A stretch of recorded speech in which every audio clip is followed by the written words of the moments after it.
So it's better to say there's no God than to say there is a God. Because whenever man says there is a God, what him trying to do now is make God become like man. So it's a really serious thinking. But I don't know if a whole lot of people didn't know that. If you read the Bible, you know, say Paul, in the Bible, did believe that Jesus Christ was coming back in his time. So did most of the disciples. And I remember one time when a man catch up in an argument when we had tell him, say, Jesus Christ stand up in front of some people and said, there's many here that shall not see death until the coming of the Son of Man. I don't know if them people are still alive. Them dead. There's many here that shall not see death until the Son of Man come. So there's a lot of people at them times there that actually believe, including Paul. They believe, say, him would have lived to see the coming, the return of the second return of Jesus Christ. Well, it's 2,000 years now gone, and we don't see no Jesus Christ have come. But the philosophy continued. Yeah, this is the Cutting Edge on RFM coming through. As we promised you last week, we want to carry you to the Theological College of the Cutting Edge. Yes, there's a Theological College of the Cutting Edge, and you never know. Yeah, man, you tune in to it most nights for about 11 years now. March I come. And we want to play the stage for all the people them who is interested in theology and who is interested in just gathering information and understanding things from another level than what we were taught. You understand? This is about the devil, a very strange subject to tackle on a program in the night here, but we hope that when you hear it, you will gather some information to open your mind and make your consciousness be more clearer in certain little levels. You understand? So, without further ado, we want to present the devil.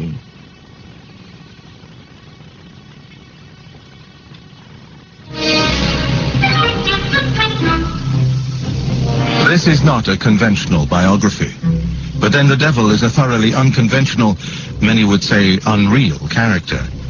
Even if you put to one side for a moment widespread skepticism about his very existence, Satan is, by any standards, an unusual subject. For a start, he makes Methuselah, at age 969, look like an adolescent. The devil has been around for some 2,000 years in the New Testament, and maybe for a good deal longer in various other guises and incarnations. Indeed, exact details of the birth, parentage, and education of this doughty time traveler are impossible to come by. The devil is very much a part of the Christian viewpoint. Other creeds may have toyed with malign gods and spirits, but none has carved out a similar role, a figure who is the name and the face to put to the abstract reality of evil. On his relationship with the Christian God, reportedly once very close, almost that of a favored son before they had an almighty falling out, it is hard to arrive at an accurate portrait. Are they equal and opposite ends of the spectrum, principles of good and evil locked in a cosmic battle like Batman and the Joker? Or is the devil not a free agent? Is he still in some fashion under God's control?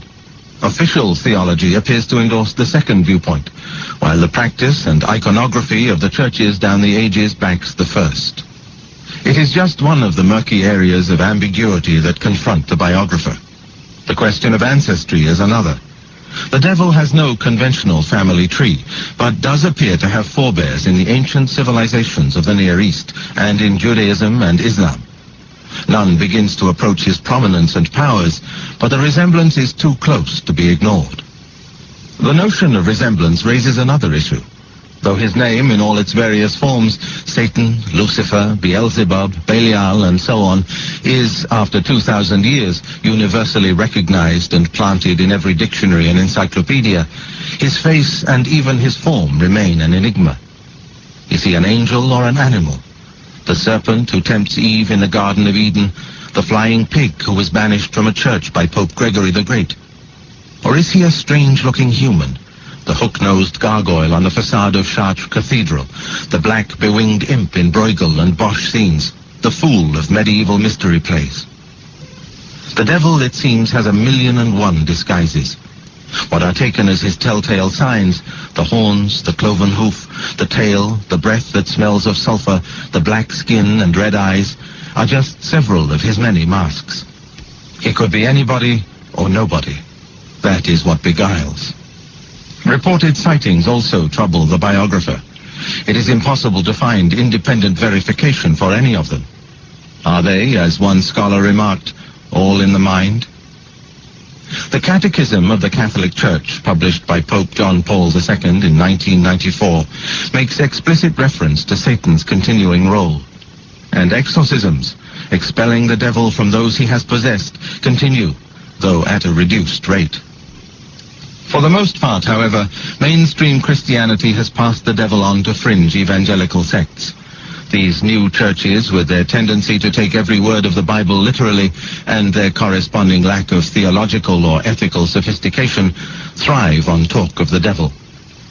If news of the devil's retirement has then been exaggerated in Christian circles, his regular appearances on stage, in films, and even in television advertisements promoting naughty but nice products suggests that secular 20th century Western society still has a place for him, albeit a cameo that hints at an ill-defined force of evil and malice. Demonizing, a process carried out by the Romans on the early Christians, remains one of the blights of a supposedly enlightened and tolerant era. The Nazis built on centuries of demonization of the Jews. Saddam Hussein becomes the devil incarnate, with every act of terrorism in the world laid at his door, regardless of the evidence. The devil is with us and causing trouble. Quite how he does this, or how it is done in his name, is one of the questions that is at the heart of this biography. Not the least among the others is to define the exact nature of the devil's shadowy existence. Does he, in fact, have a physical form? Is he a popular metaphor for the abstract reality of evil? Or is he something between the two? We live in an age that approaches religion and religious belief with skepticism, and places ever greater onus on science to provide the answers to those issues of life and death and destruction that have always perplexed humankind. Even within the churches, doubting Thomases have been elevated from the pitiable to the theologically correct. Yet many scientists will freely admit that they do not have all the solutions, and never anticipate being in a position to replace God. Bereavement, suffering, pain, natural disasters, the various apparently random crises of life remain as puzzling in the late 20th century as they were to the farmers of ancient Egypt, who despaired when the Nile destroyed their crops. In an age where the faith that saw God as a kind of universal Father Christmas has been destroyed, the myths and symbols of religion retain a unique capacity for helping in negotiating and navigating the inexplicable blows of fate. Rites and rituals can still bring comfort and spiritual growth. Among the most enduring features of the Christian landscape is the devil. His realm, granted, has been steadily eroded by science, as many of the phenomena that were once put down to his wicked hand are irrefutably ascribed to other sources. If, for example, a man had collapsed with an attack of epilepsy in the Near East in the 1st century AD, his behavior would have been put down to possession by the devil or his demons, and he would have been exorcised.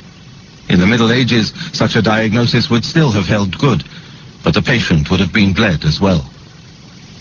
Today, the same behavior is understood in terms of an uncoordinated discharge of motor neurons, and the patient is treated with diazepam. Psychiatry now has names and remedies to explain actions that were once simply called evil. It is no accident that the growth of Freudian psychoanalysis in this century has coincided with a decline in formal attachment to religion. Where once people would have sought counsel from their priest in the confessional and succor in the symbols of good and evil in their churches, today they resort to therapy. There are many more natural and moral occurrences that still have no name and no explanation. The word evil is sometimes questioned in relation to such occurrences. It is considered too abstract, too judgmental. Philosophers will argue that ours is a morally neutral universe with neither good nor evil. Yet many can still almost daily point to actions they would deem as evil, from violent crime, child abuse and rape, to acts of terrorism and the development of nuclear weapons. The important thing is that evil, otherwise an abstract metaphysical concept, can be identified. In the modern mind, it is located within each individual, what Jung called our shadow. Historically, the tendency was to place it outside, on the devil, who exploited a weakness in the human makeup. Of the two placements, the contemporary option is harder to deal with, since it imposes a responsibility on each and every individual. The traditional route, while emphasizing that God gave each man and woman free will, the capacity to choose right or wrong, did have the bonus of offloading some of the burden onto an external force. That is why the devil still attracts a following. He represents the easy option when we are confronted with evil. Cave paintings show humankind in conflict with horned animals. Out of such depictions evolved the half-man, half-beast figure of the horned god of the North. This in turn influenced the Teutonic, Norse and Celtic deities, and ultimately the Christian devil. Tracing such links has been one of my tasks. Once good and evil were slotted into the model of some sort of deity, there were then efforts to sort out the exact relationship between the two. Ancient civilizations tended to see them as two sides of the same coin. In Egypt, for instance, Seth and Horus were often worshipped and even depicted together, the generally benign sky god and the usually malevolent god of the desert. The key to a good life was to achieve harmony, or ma'at, between these conflicting forces. The deities of Egypt and of Canaan and the various peoples of Mesopotamia were monist, where only one overall divine principle encompassed within its pantheon both good and bad. Judaism took the monist approach.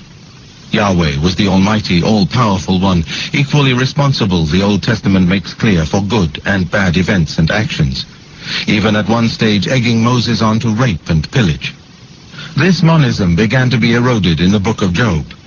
There, Satan makes his first appearance, still very much under Yahweh's wing, as a kind of chief prosecutor at the heavenly court, but at odds with his master over the human capacity to do or be good for its own sake.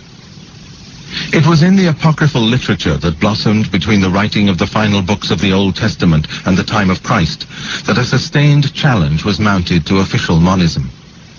For a variety of social, political, and religious reasons to do with the upheavals and disappointments that God's chosen people were experiencing, the figure of Satan, the fallen angel, found a place as Yahweh's rival in a cosmic battle, the scapegoat for the Jews' misfortunes. In a pattern to be repeated throughout history, the Jewish people tried to understand why their God could have abandoned them, and hit upon the wiles and temptations of Satan as the reason. All that was evil or negative in the world was ascribed to this angel of darkness.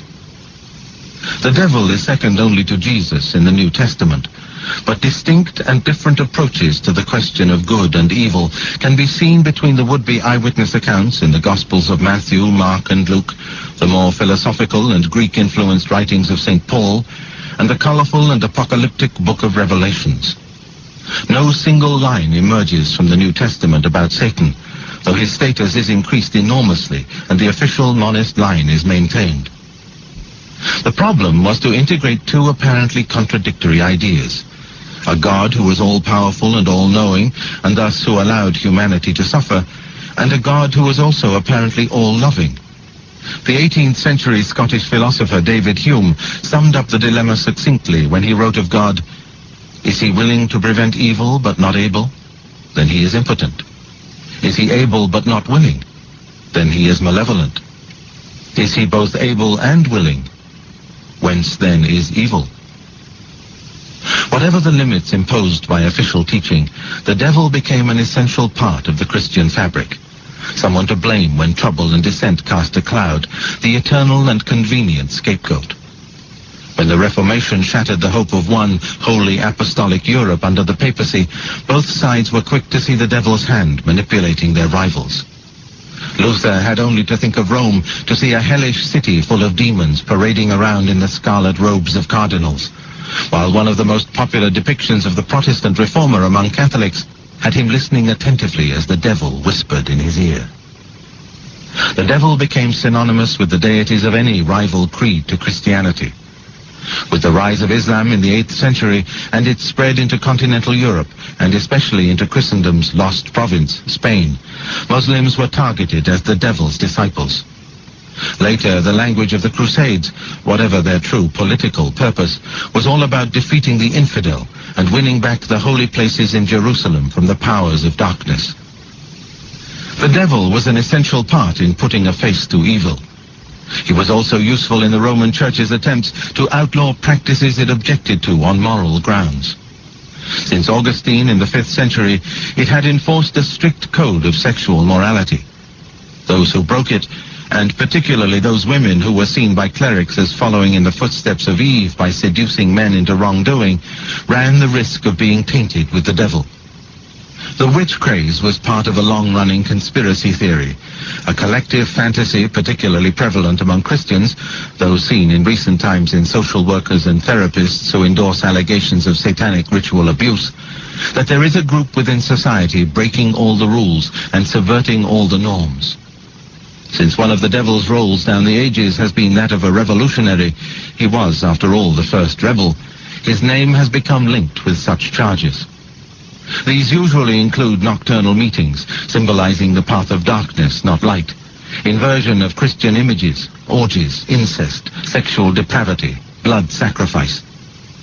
Self-avowed Satanists remain, for the most part, people who are either sick or who feel in some way rejected, marginalized, or cast out by society, and who turn to the devil as a channel to express their own alienation. The search to understand, quantify, and even negate that evil, so much a part of the devil's story, is part of this biography. It makes no pretense to have the answers that have eluded humanity since the beginning. It merely observes the role the devil has played and continues to play in an endeavor to make sense of the inexplicable. People today believe in the devil as a reality, yet those who deny the existence of evil altogether remain a minority. The rest inhabit various staging posts on the way from one position to the other, that there are evil actions but not evil individuals, or that people can be evil but that evil is within them. Such formulas can seem thin and inadequate when faced by daily news reports of terrible and terrifying acts of cruelty and barbarity around the world. Can the hatred that created Auschwitz be found only within humanity? Or is there a greater force of evil out there? The fundamental question of evil remains, and with it, the devil. Though the blackest of black sheep, the devil is seen today as a member of the extended Christian family. Yet the devil, who is such a menacing figure in the New Testament, can trace his lineage back not just to Judaism, but to pre-Christian times and to other creeds and cultures that had an influence on the authors of the Bible. Satan did not suddenly appear from nowhere as a fully grown adult to traumatize Job, tempt Jesus in the desert, and terrorize generations of Christians. There were precedents, parallels, and a universal need for a figure or formula to explain away what might loosely be termed evil. He came from a long line of demons and evil spirits that had fulfilled just such a role for the peoples of the Near East for 4 millennia.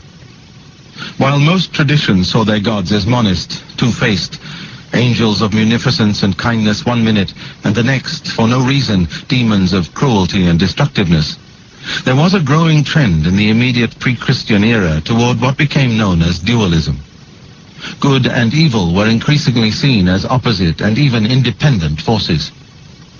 Plato labored to separate evil from the creator, body from spirit, the one base, earthbound and morally neutral, the second purer and capable of choosing between good and evil. The Jews, in the wake of their exile in Babylon, followed this fashion for creating separate principles of good and evil. While they were later to revert to a more ambiguous position, officially at least evil spirits have always had a role in popular Judaism, the Christians implicitly enshrined opposite poles of good and evil in their gospel through the character of the devil. In examining the cross-fertilization of ideas between various cultures and peoples, the devil should not be seen as a character invented by one civilization and handed on to others. There are many influences and no single line of development. Therefore, there cannot be a single starting point to this biography. The devil has not one birthplace, but many. As many, in fact, as there were human imaginations trying to understand their existence and their environment. The great attraction of evil spirits remains that they put a face to the irrational and can explain away the abstract reality of evil in the world. The Egyptian civilization that thrived along the Nile and its delta from the 4th millennium BC until the time of classical Greece and Rome was a model for all that followed. Religion was not organized in any institutional form, with churches and priests and rule books, but was nonetheless an integral part of Egyptian life. Egyptians searched in their religion for something beyond the cycles of everyday existence, for a timeless, unchanging cosmos. The afterlife was a great obsession, as the mummies and grave goods in the death chambers of the pyramids make abundantly clear. Each Egyptian sought to prepare his or her case to put to the gods when he arrived on the threshold of the underworld. Tuat, the underworld, bears a passing resemblance to the hell that was later to become the Christian devil's lair. While its location is not so much under the earth as all around it, Tuat's undisputed master of ceremonies is the black, jackal-headed god Anpu, or Anubis. Represented in tomb paintings like the rest of the Egyptian deity as half man, half beast, Anubis has a tail and horns, and is sometimes shown with the scales that weigh the souls of the dead. The Egyptians believed in many gods, but saw them all as manifestations of the one God. There was no other figure to rival the one God. However, within this pantheon, individual gods could be helpers and hurters. When the crops flourished and life was sweet, the Egyptians would worship the sun god, Ra, or Amun-Re. But when there was drought and famine, plague or infestation, they would pray to Seth. If any one god was popularly associated with evil, it was Seth, who was usually depicted with Horus, the hawk-headed sky god, as part of a two-faced creature. Seth appears in a variety of guises, sometimes a serpent or a black pig, but most often he is a tall, upright figure with boxed-off ears and a proboscis-like snout. In many Egyptian myths, Seth and Horus are locked in mortal combat. The two spend their adulthood with daggers drawn. The ongoing battle represents disharmony, lack of ma'at. Both sustain injury through their lack of harmony, just as the earth and its inhabitants suffer when they fail to strive for ma'at. If a devil exists, it is in an impersonal sense, as the absence of ma'at. The civilization of Mesopotamia is as old, if not older, than that of Egypt. Both were based on river valleys. In the case of Mesopotamia, the crescent of land between the Euphrates and the Tigris in modern-day Iraq. Like the Egyptians, the Mesopotamians had an overriding concern with the cycle of the seasons on whose whims survival depended, and developed a deity to explain the inexplicable in these events. The Mesopotamians were the pioneers of the written word, their script predating the Egyptian hieroglyph. Appropriately, the Mesopotamian Epic of Gilgamesh is the oldest story in the world, and its subject the original literary hero. The bare bones of the tale are known to have been written down around 2100 BC, well before the first books of the Bible. Gilgamesh marks the debut of the first truly diabolical literary character, Huwawa. The core epic, based on a real-life benevolent king of Uruk who reigned around 2500 BC, concerns a god-man who attempts to overcome death. Gilgamesh goes with his companion Enkidu to the cedar forest, which is guarded by Huwawa. This monster cuts a terrifying, devilish figure. His roaring is the floodstorm, his mouth is fire, his breath is death. As the story was passed on from generation to generation, the struggle between the two took on a broader cosmic significance, and the character of Huwawa became more and more demonic, mirroring the later transformation of the menacing but manageable Satan of the Old Testament into the all-pervading evil one of later literature. Demonology, and indeed the whole notion of a cosmic battle between good and evil, was well developed in Mesopotamia. The people, much more pessimistic and superstitious than the Egyptians, believed they lived on the battleground between the gods and the demons. The demons tended to be secondary to the gods, able to cause trouble, pain, and suffering, but ultimately unable to take on and defeat them.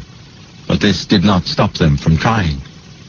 Like other peoples of the Near East, the Canaanites, or Phoenicians as the Greeks called them, fashioned gods and demons to help them to understand the challenges and blessings thrown up by their environment. Many of the Canaanites were fishermen and traders at the mercy of the sea. The Canaanites had a highly developed religious tradition whose influences can be seen in the Old Testament and most clearly in the book of Job, where Satan makes his fascinating debut. The archaeological discovery in 1928-1929 of the ancient city of Ugarit on the Syrian coast revealed details of the religious beliefs of the Canaanites and evidence of the extent of their contact with the Egyptians and the Mesopotamians. Among the finds that have been dated around 1400 BC are a series of epic poems chronicling the primary Canaanite fertility myths. The key characters are the storm god Baal and his sister, or perhaps wife, Anath. Baal was the son of the high god of the Canaanites, El, ruler of sky and sun, often depicted as a bull.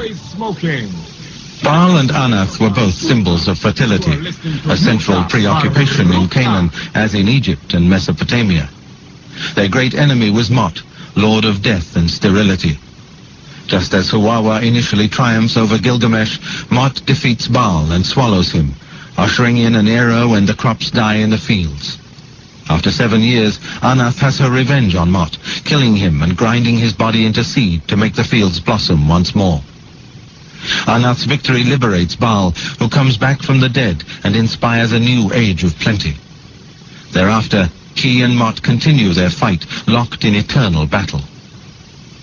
In the Canaanite myth, as in those of Egypt and Mesopotamia, while opposites are important, the idea of dualism is missing. The Greek pantheon is enormously complex and amorphous, a mixture of outside influences from other Near Eastern civilizations, with the myths and legends that belong to the various groups who lived around the Aegean Sea. Brought together by their common language, the Dorians, Ionians, Aeolians, and other Hellenic peoples whom history groups together as the Greeks, held sometimes self-contradictory views on cosmic powers and their own fate after death. At a popular level, there existed superstitions and rituals redolent of those described already in Mesopotamia and Egypt. But what distinguished Greece was that its writers and thinkers attempted, with the birth of schools of philosophy in the 4th century BC, to rationalize human existence and death. Rather than throw themselves on the mercy of ill-defined gods and demons, these philosophers subjected ancient beliefs to logic and reason. The Greeks invented the philosophical question and were no longer content to believe that the gods moved in mysterious ways, one minute sending floods and earthquakes, the next rains and fertile soil. They began the search for a coherent explanation to the world that did not rest upon arbitrary whims and ritualistic sacrifices, but that placed the emphasis on human acts and a divinely ordained plan of right and wrong. One characteristic in particular distinguished the gods of Greece from the monsters of Mesopotamia and the tyrants of Egypt. They were made in the human mold and subject to human passions. In Homer's Odyssey, during the Trojan War, the gods take sides in a manner that is all too human. Homer attributed to the gods everything that was unpleasant in humankind: theft, adultery, deceit. However, Homer's attempt to give a recognizable form to religious beliefs cannot be taken as a blueprint for the faith of society at large. He made little distinction between gods and demons. All had ambiguous characters, a heavenly side as well as traits that belonged in the underworld. Ultimately, all the gods were manifestations of the one God. The Greeks had no one who even aspired to the role later taken by the Christian devil. In fashioning their image of Satan, however, subsequent generations of Christian thinkers, writers, and artists owe a great debt to the Greeks. Some of Lucifer's best-known characteristics are to be glimpsed in the players in the Greek celestial drama. Hermes, for example, was both the messenger of the heavenly court and the god of thieves who led the dead into the underworld. His traditional depiction with winged sandals is believed to have influenced medieval artists. Hermes' son, Pan, was the god of sexual desire, a force seen by the Greeks as both creative and destructive. When the Christians, strongly influenced by Augustine in the 5th century, started to condemn anything to do with sex as bad and devilish, they turned to Pan for iconographic inspiration. His horned, hairy, goat-like figure was the model for many a painting of the lusty, bestial devil. The Greeks were constantly changing, reassessing, and developing their religious beliefs. In the 8th century BC, Homer saw the underworld as a grove of willow and poplar trees, where no distinction was made between the righteous and the wicked.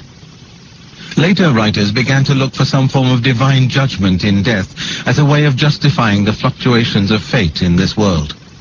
Slowly, the underworld came to be more and more associated with the character of Hades, and took on the features of the pit of suffering and gnashing of teeth, fires forever ablaze, with which later generations of Christians became all too familiar.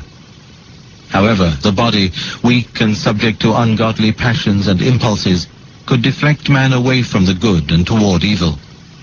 Plato defined evil in a variety of ways. One argument, he stated, was that evil had no real being at all, but was rather a lack of perfection. He was troubled, however, by the weakness of his theory when confronted with wars, murders, and human violence. How could something so tangible and unjust simply be written off as an absence of good? Plato tried to square the circle by acknowledging such acts as evil, but by absolving the one God of any responsibility. As he wrote in his Republic, "For the good we must assume no other cause than God. But for the cause of evil we must look for in other things, and not in God." When developed by Plato's followers, it was an idea that was to inspire biblical accounts of the fall of angels from heaven and the birth of the Christian devil before the world began. In Persia, it was the prophet Zoroaster, literally golden splendor, who broke the tradition of numerous nature gods and demons in Mesopotamia, and who produced the first character akin in his powers and aims to the Christian devil. Details of the life of Zoroaster are few, but he is believed to have lived between the later half of the 7th century BC and the middle of the 6th century in Bactria, the area known today as Iran. He abandoned the ancient Mesopotamian tradition of two-faced gods, sometimes good and sometimes bad, exerting their power over their followers through forces of nature, and taught his disciples instead that there were two opposite and equivalent forces, the one positive and the other negative. By relegating existing gods to minor roles, Zoroaster elevated Ahura Mazda, the god of light, above all others. Set against Ahura Mazda, who sought to bring law and order to nature, was the fiendish Ahriman, the force for war in nature. All good was due to Ahura Mazda, all evil to Ahriman. Zoroaster was the first recorded dualist, believing that the world could be divided down the middle into black and white, with no one omnipotent power in control. The Gauthas, or hymns, that were reputedly written by Zoroaster make abundantly clear the general principle of opposites. The hymns say, "Now at the beginning the twin spirits have declared their nature, the better and the evil. Of these two spirits, the evil one chose to do the worst things, but the most holy spirit, clothed in the most steadfast heavens, joined himself unto righteousness." Some of Zoroaster's disciples later talked of this Holy Spirit as one of two conflicting spirits within the Ahriman, or Evil One. In this system, Ahura Mazda was an overall power who begat twin spirits of good and evil, and then left them to battle for the soul of mankind. He was then the court of ultimate appeal, giving them freedom of action, but preventing a final victory for evil. This notion of the supreme God retaining a final veto over the power of the devil is present in Christian teaching. It is difficult not to spot in the figure of Ahriman a prototype of the Christian devil. Described as the evil one, a cosmic force to rival that of the good God, he was likened by Zoroaster to a serpent. As the devil is held responsible for the 7 deadly sins in Christianity, Ahriman was served by 7 arch-fiends: wrong-mindedness, heresy, anarchy, discord, presumption, hunger, and thirst. He inhabited a hell-like void, and Zoroastrianism taught that on death, the soul passes over an accountant's bridge, where those who had sinned could be pulled down into the void for eternal punishment by Ahriman. As we are saying, enough things are going over the holiday, but just want the people them keep safe, and nobody else spread your money where you can't get back no money next year, you know. After the holiday, reality will lick you understand? You're going to have to come back to that reality. Okay, hope you're listening to where going, you know. Very important documentary here on the devil. So, we'll go back to college. This is recess time, you know, but recess done, so we'll go back now. Abundantly clear the general principle of opposites. The hymns say, "Now at the beginning the twin spirits have declared their nature, the better and the evil. Of these two spirits, the evil one chose to do the worst things, but the most Holy Spirit, clothed in the most steadfast heavens, joined himself unto righteousness." Some of Zoroaster's disciples later talked of this Holy Spirit as one of two conflicting spirits within the Ahriman, or evil one. In this system, Ahura Mazda was an overall power who begat twin spirits of good and evil, and then left them to battle for the soul of mankind. He was then the court of ultimate appeal, giving them freedom of action, but preventing a final victory for evil. This notion of the supreme God retaining a final veto over the power of the devil is present in Christian teaching. It is difficult not to spot in the figure of Ahriman a prototype of the Christian devil. Described as the evil one, a cosmic force to rival that of the good God, he was likened by Zoroaster to a serpent. As the devil is held responsible for the 7 deadly sins in Christianity, Ahriman was served by 7 arch-fiends: wrong-mindedness, heresy, anarchy, discord, presumption, hunger, and thirst. He inhabited a hell-like void, and Zoroastrianism taught that on death, the soul passes over an accountant's bridge, where those who had sinned could be pulled down into the void for eternal punishment by Ahriman. There are other parallels between Zoroaster's teachings and those of Christianity. Both warn that a great world crisis is at hand and anticipate a day of judgment. Zoroastrianism talks of a savior created by Zoroaster's seed who will come to redeem the world. The interchange of ideas between Zoroastrianism and Judaism, and hence Christianity, has been well established historically, geographically, and culturally. Although a minority cult, Zoroastrianism influenced a diverse range of groups, most notably the various Gnostic groups who undermined mainstream Christianity with their dualistic views of the world. There is scarcely a mention of the devil in the Old Testament. The figure who plays such a leading role in the New Testament is conspicuous only by his earlier absence. However, scattered throughout the Old Testament is a cast of characters who, individually and together, contain the seeds of the future Prince of Darkness, though they never truly aspire to his role as the apotheosis of evil. The Jewishness of Christianity makes the Hebrew Scriptures, as the Old Testament is often known, the nursery for the devil. Without Judaism, many of the notions Christians today take for granted would never have evolved, while in purely practical terms, without the seedbed and protective cover of Judaism, the tiny band of followers of a short-lived Messiah from Nazareth could not have managed to found one of the world's great religions. The books of the Old Testament were composed between roughly 900 and 100 BC, though the texts, as we know them today, mostly date from the period after the exile of Jews to Babylon from 586 to 538. Carted away from the promised land with their spiritual home, the temple destroyed by their conquerors, the Israelites fell back for sustenance and moral courage on weekly readings of the Scriptures. By the end of the exile, or soon afterward, the first 5 books of the Old Testament, the Pentateuch, had taken on the form we know today, though they detailed events from over 500 years earlier. Though Mesopotamia boasts some of the earliest written texts, the Jews were truly the first people of a book, with the Christians and Muslims following in their wake. When looking at the development of the concept of the devil in the Old and the New Testament, there is no point looking for one right answer. The Bible is a collection of writings by people who use history not simply to report events, but to put over a particular slant. Without some knowledge of the background and of the politics of the time, a straight reading of the Bible is akin to a Martian reading a biography of George Bush by Bill Clinton without knowing any of the context and believing it to be gospel. The exile was a crucial experience in the molding of Jewish identity. It challenged the Israelites to rethink what they had previously taken for granted, their status as God's chosen people. How could Yahweh have allowed them to be enslaved and humiliated? Had he abandoned them? Or had some other force intervened to direct them away from the path of righteousness? Human sinfulness did not seem an adequate explanation for so great a suffering.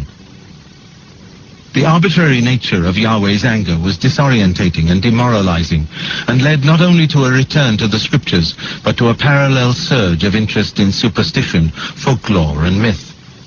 This extant oral tradition offered one way forward in the darkness of abandonment and confusion. The prevailing impression left by the Old Testament is that Yahweh, like the one God of the Egyptians, was responsible for everything on earth, holding it in balance through the law that he had handed down to Moses. On the surface, Yahweh leaves no room for anything approximating a personification of evil. The most basic contrast between the Old and New Testaments is that in the first, God is often cruel and willful, while in the second, his all-loving and all-forgiving nature is much more to the fore. At the root of this dichotomy is the fact that for much of the Old Testament, Yahweh represents both good and evil, while in the New, much of his malign function has been hived off to the devil. Much of the early part of the Old Testament in particular is concerned with strict adherence to the law and observance of ritual. Obedience was an obligation that went with the covenant, a response to the love shown by Yahweh. And on a practical level, keeping the law had the advantage of keeping Yahweh good and benign. It was only when the Israelites ignored the law as handed down to Moses that Yahweh showed his darker, more ruthless side. The early books of the Hebrew Scriptures make passing references to evil spirits and demons, hinting that vestiges of polytheism and earlier superstitions may have lingered on before they were expunged by the later Judaic belief in an omnipotent Yahweh.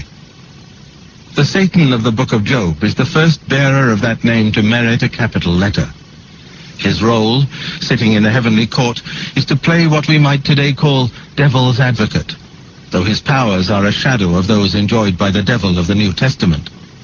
Satan is absolutely loyal to Yahweh, but has taken upon himself the role of chief antagonist to humankind.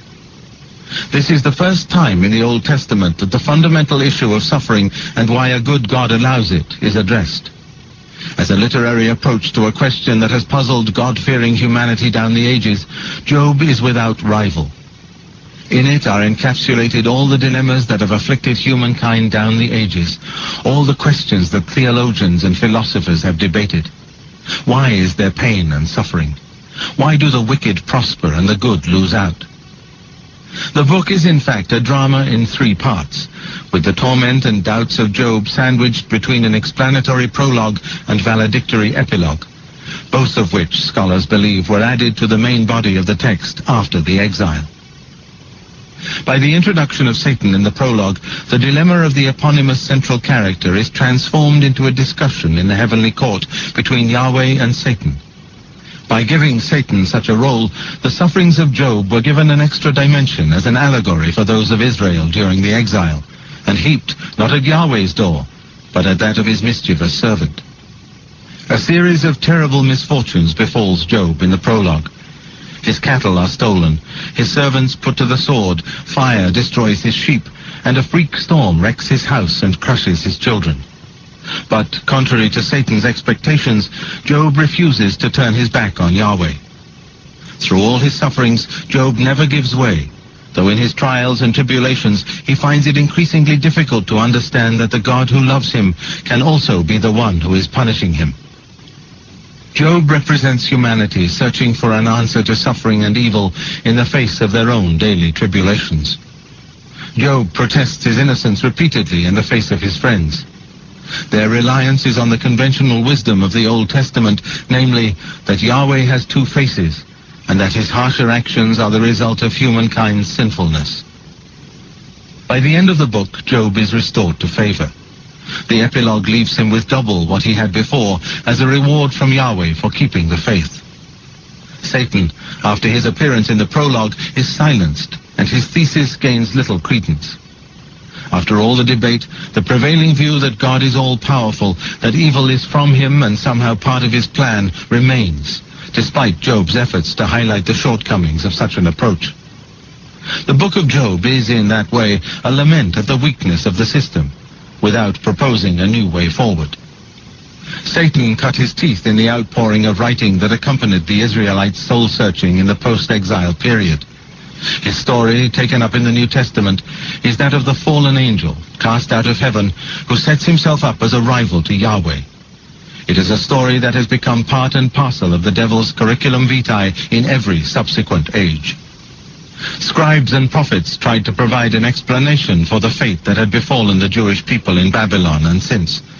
In the years after the return from exile, Jewish thought and social behavior came under the influence of Greece, with the upper classes in particular Hellenized in their attitudes and looking down on the masses.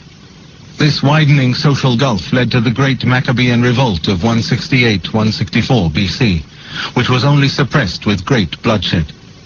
The Israelites remained divided and troubled, and though they achieved independence in 142 BC, they fell under Roman hegemony in 63 BC, heralding an almost 2,000-year wait for the re-emergence of the Jewish state.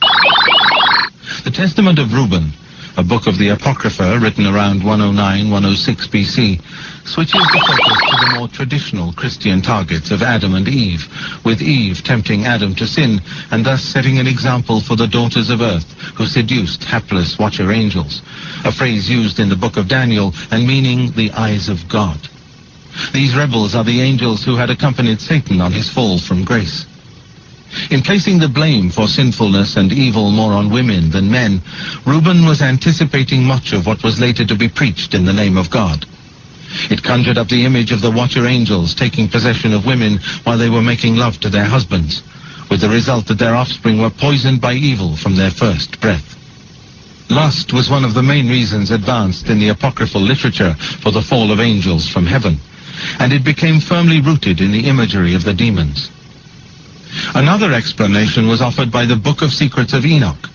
Here the angels rebelled on account of their pride. The Apocalypse of Moses, dated around 70 AD, suggests that the angels were jealous not of Yahweh's powers, but of man's, specifically Adam's.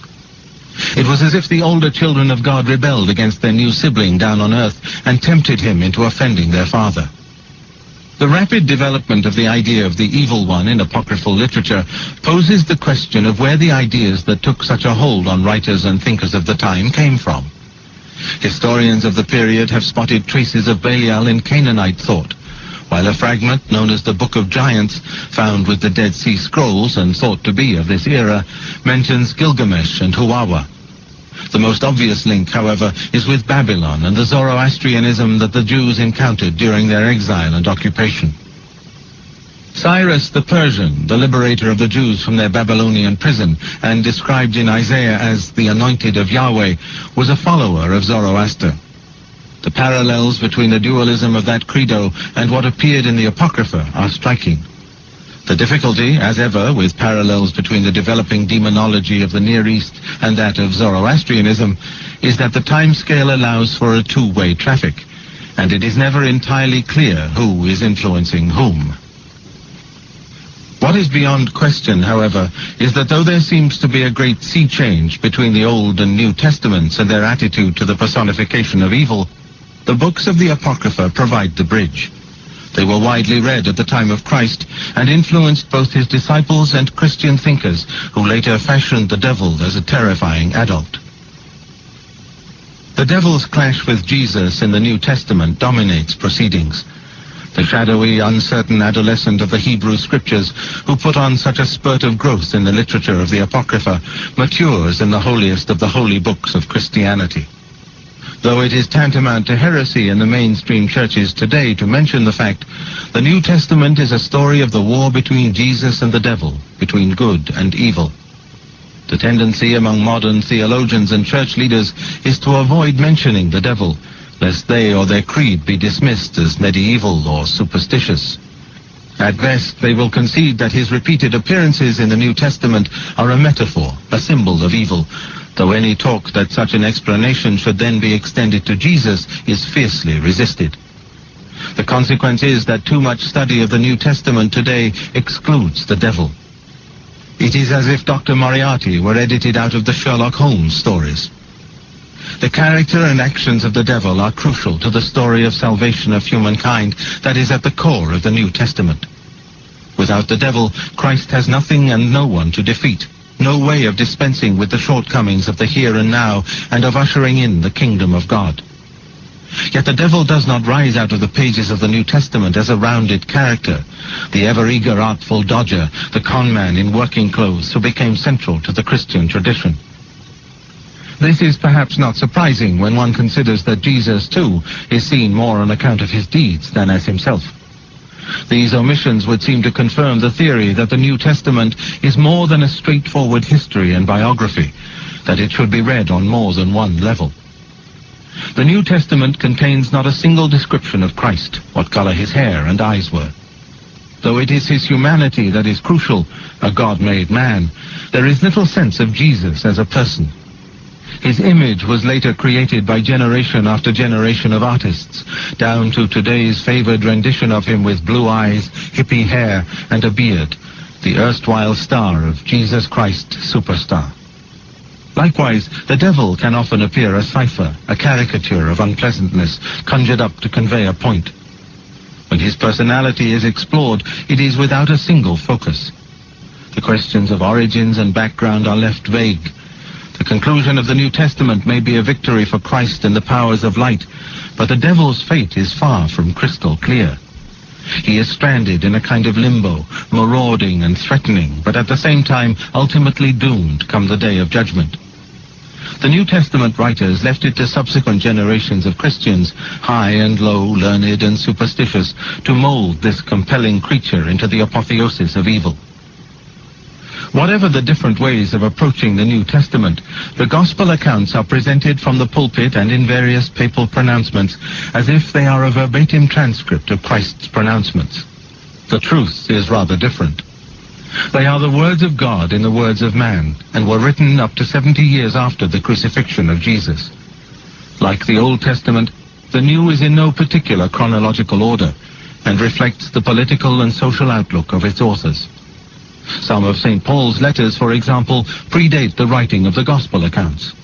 In the New Testament, however, they come afterward. And though the Gospels themselves start with Matthew's version, there is a strong, many would say overwhelming case for saying that Mark's was the first Gospel. Paul, in particular, is characteristic of another too easily forgotten aspect of the New Testament, the conviction that the second coming was imminent. This plays some part in its, at times, catch-all and simplistic tendency to put everything ill down to the devil. The authors of much of the New Testament were sure that the Messiah's return in triumph would be any day, and that the people had to be won around. Such messianic hopes proved illusory, and received the first of many setbacks when the Jews fought what was for many of them a holy war against their Roman overlords from 66 to 70 AD. The Messiah did not descend from on high to rescue his people. Instead, Jerusalem was destroyed, with Jew turning against Jew as the bitter factional divisions between Pharisees and Sadducees turned into a witch hunt in the name of purity.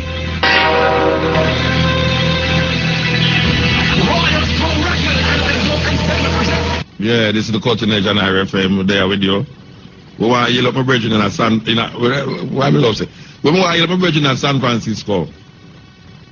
We want to yell up Daniel, who will know say I listen. Now we want to yell up Abaziro. Abaziro say get high tech, so you can hear the Cutting Edge now without cover Jamaica.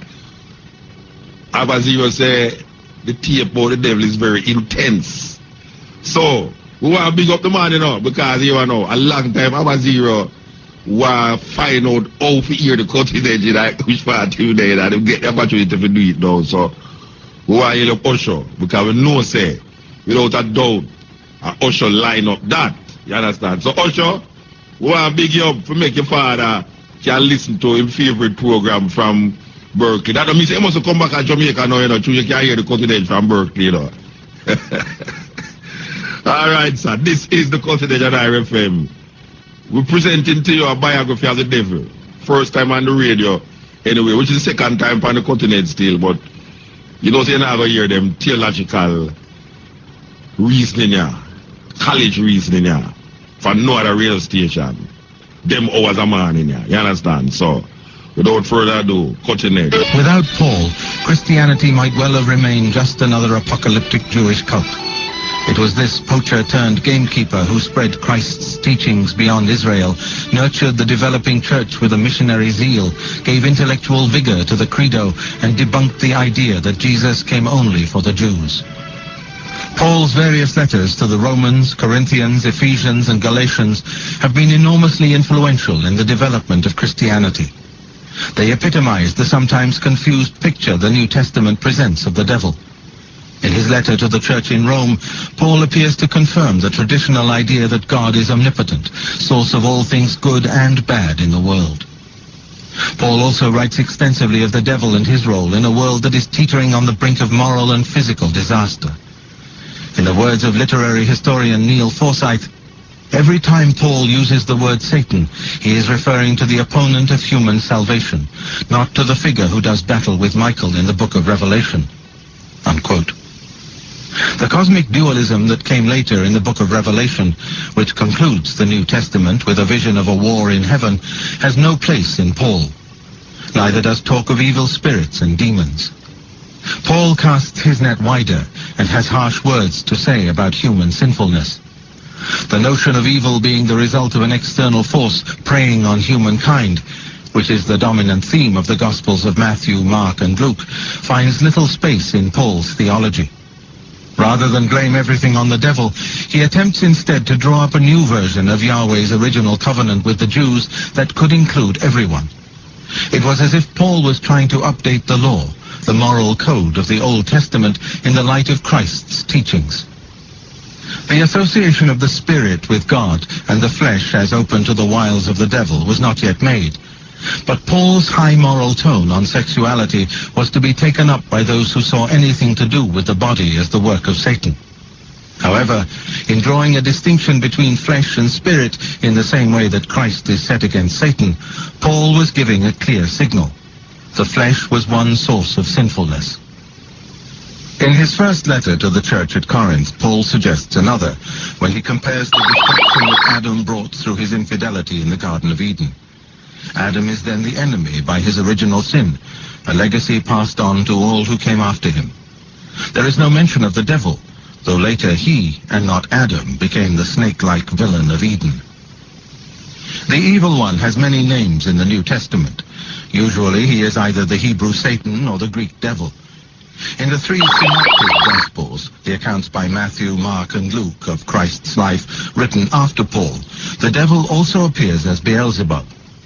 The Pharisees, confronted with Jesus' capacity to cure a blind and dumb demoniac, respond, "The man casts out devils only through Beelzebub, the prince of devils." Jesus denies the charge. "If it is through the Spirit of God that I cast devils out, then know that the kingdom of God has overtaken you." Though the origins of the name are unclear, Beelzebub, literally Lord of the Flies, seems to be a derogatory form of Prince Baal, the Canaanite god. In his 3-year public ministry, Jesus' principal weapon in fighting the devil is exorcism. Though today exorcism is a rare and to some an exotic practice, more the preserve of Hollywood than mainstream churches, it was a fairly routine procedure for coping with sickness among the Jews at the time of Christ. Exorcism is one of the key features that distinguishes the synoptic Gospels from the writings of Paul and John. Paul scarcely spares a thought for demons and devils, and then only as a way of poking fun at the beliefs of those he deems heathens. By contrast, in Mark, the author rushes through Jesus' early life and his period in the desert in order to include in the first chapter an exorcism. The tone is set. As the Gospel says, that evening after sunset, they brought to him all who were sick and those who were possessed by devils. The whole town came crowding round the door, and he cured many who were suffering from diseases of one kind or another. He also cast out many devils. Mark recounts that it was through his exorcisms of evil spirits that Jesus' fame spread. In a literal sense, such encounters were cures. But on another, much more significant level, they are one of the distinctive ways in which the New Testament approaches the question of good and evil. What is inside the possessed person comes out when faced down by Christ. Jesus makes it clear that the true source of disharmony in individuals and, by association, in the world, is an external agent, evil spirits who are in the pay of the devil. The Synoptic Gospels leave open the questions of how Satan fits into the divine plan of an all-knowing, all-seeing God, and the devil's indispensability in bringing about Christ's passion and death and resurrection. The possibility that the devil could still in some dark way be God's servant, the tempter of humankind after the fashion of Job, is not entirely exhausted. The writings of the Apostle John and his circle, however, sought to put any suggestion out of court.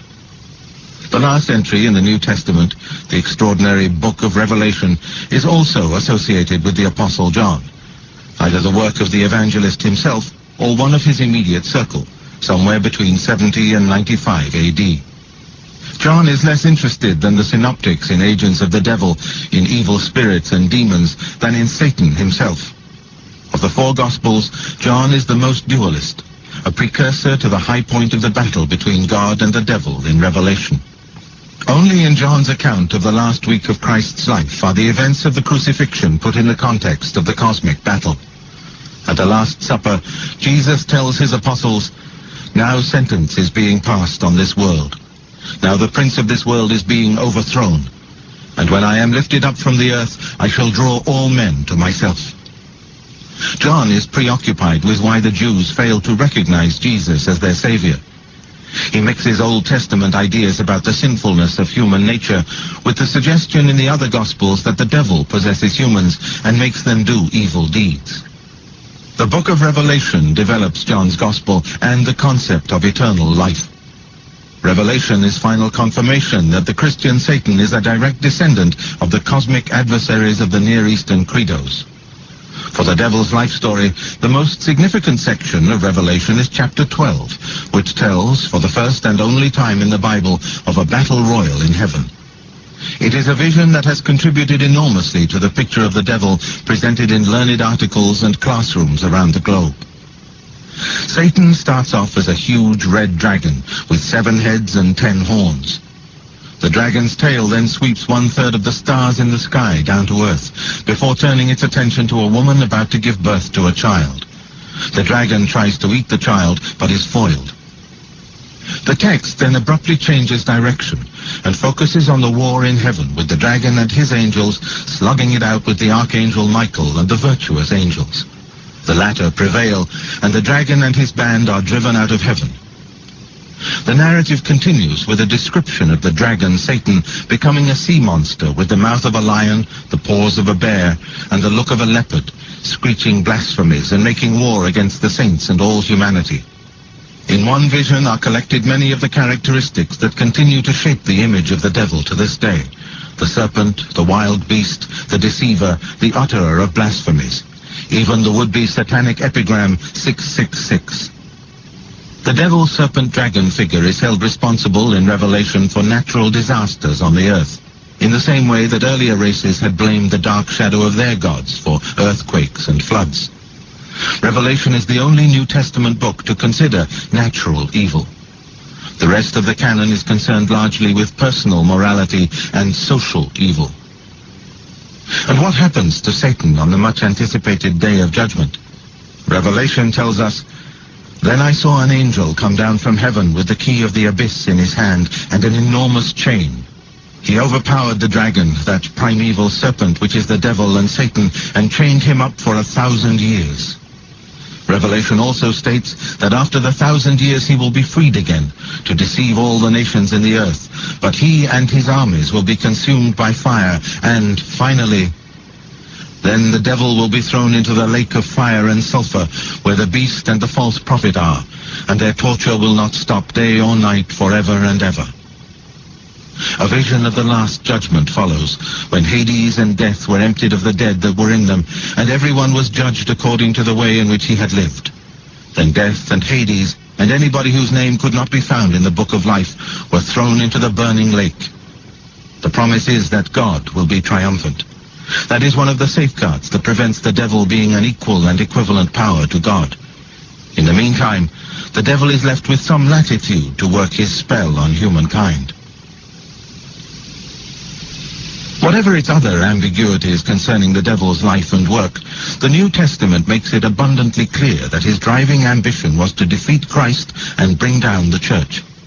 It is ironical, therefore, that when the first Christians found themselves under attack, first from the Jews, then the Romans, and finally dissidents within their own ranks, they turned to the devil as a way of safeguarding the future of the church.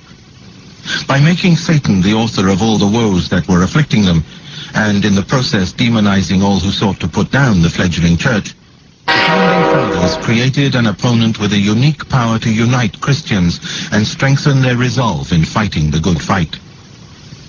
In the decades that followed Christ's death, the original band of apostles remained the focus of the ever-expanding cult that worshipped his name. They ensured that a single teaching line was maintained and instilled discipline by dint of the authority that came with their first-hand knowledge of the Messiah. However, their deaths deprived the church of such a focus, and soon there were as many different interpretations of his teaching as there were new Christian communities springing up. The optimism and sense of expectation created by promises of an imminent second coming turned to disappointment and disagreement when it failed to materialize. As outside threats multiplied, the devil was a handy scapegoat, and his malevolent status grew accordingly. The early church fathers discovered, however, that blaming your fate on Satan had a downside. Soon different groups, known by a variety of names but collectively called the Gnostics, were ascribing every challenge they met to the devil and denying that the earth was God's creation. Many suggested that a place so hostile and unwelcoming could only have been made by Satan. Their solution was to turn in on themselves and actively seek martyrdom as a way of escaping a living hell for the safety of life after death in heaven with God. The more clear-sighted fathers quickly recognized that this was a recipe for disaster, carrying with it the threat of self-destruction. To avoid such a fate, they had to draw up boundaries for the devil. He could not be an equal and opposite force to God, the master of this world against the master of the next. The framework that they developed as a response, a halfway house between a theological monism and a practical dualism, has remained the bedrock of Christian belief ever since. Ironically, for a church that in subsequent eras perfected the art of demonizing its opponents, Christianity began the 2nd century more sinned against than sinner. The early Christians found themselves charged by the Romans with precisely the sort of foul ritual, incest, orgies, cannibalism, that was subsequently attached by Christians to the name of Satan and those alleged to have sold their souls to him. Yeah, this is the cutting edge, and I reckon, as we say, they show them why Clyde we, man. I tell you, man. They show them why Clyde we. Someone show. Everybody has show something.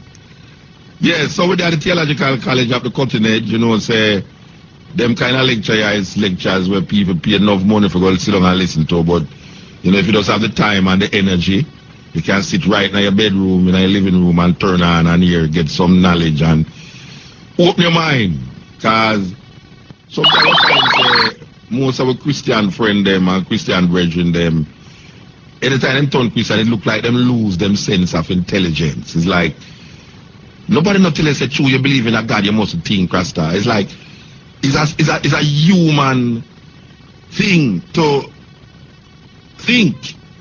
Intelligence is so, it's part of the gift of a human being that him get, or that she get.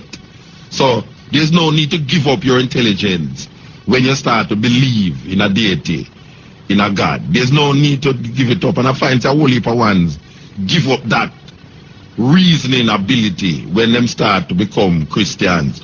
And it's very unfortunate because there's so much other things out there to understand and to know outside of your little conclave, your little box, that if you lose that aspect of your human ability, it's a serious problem. It's a serious problem.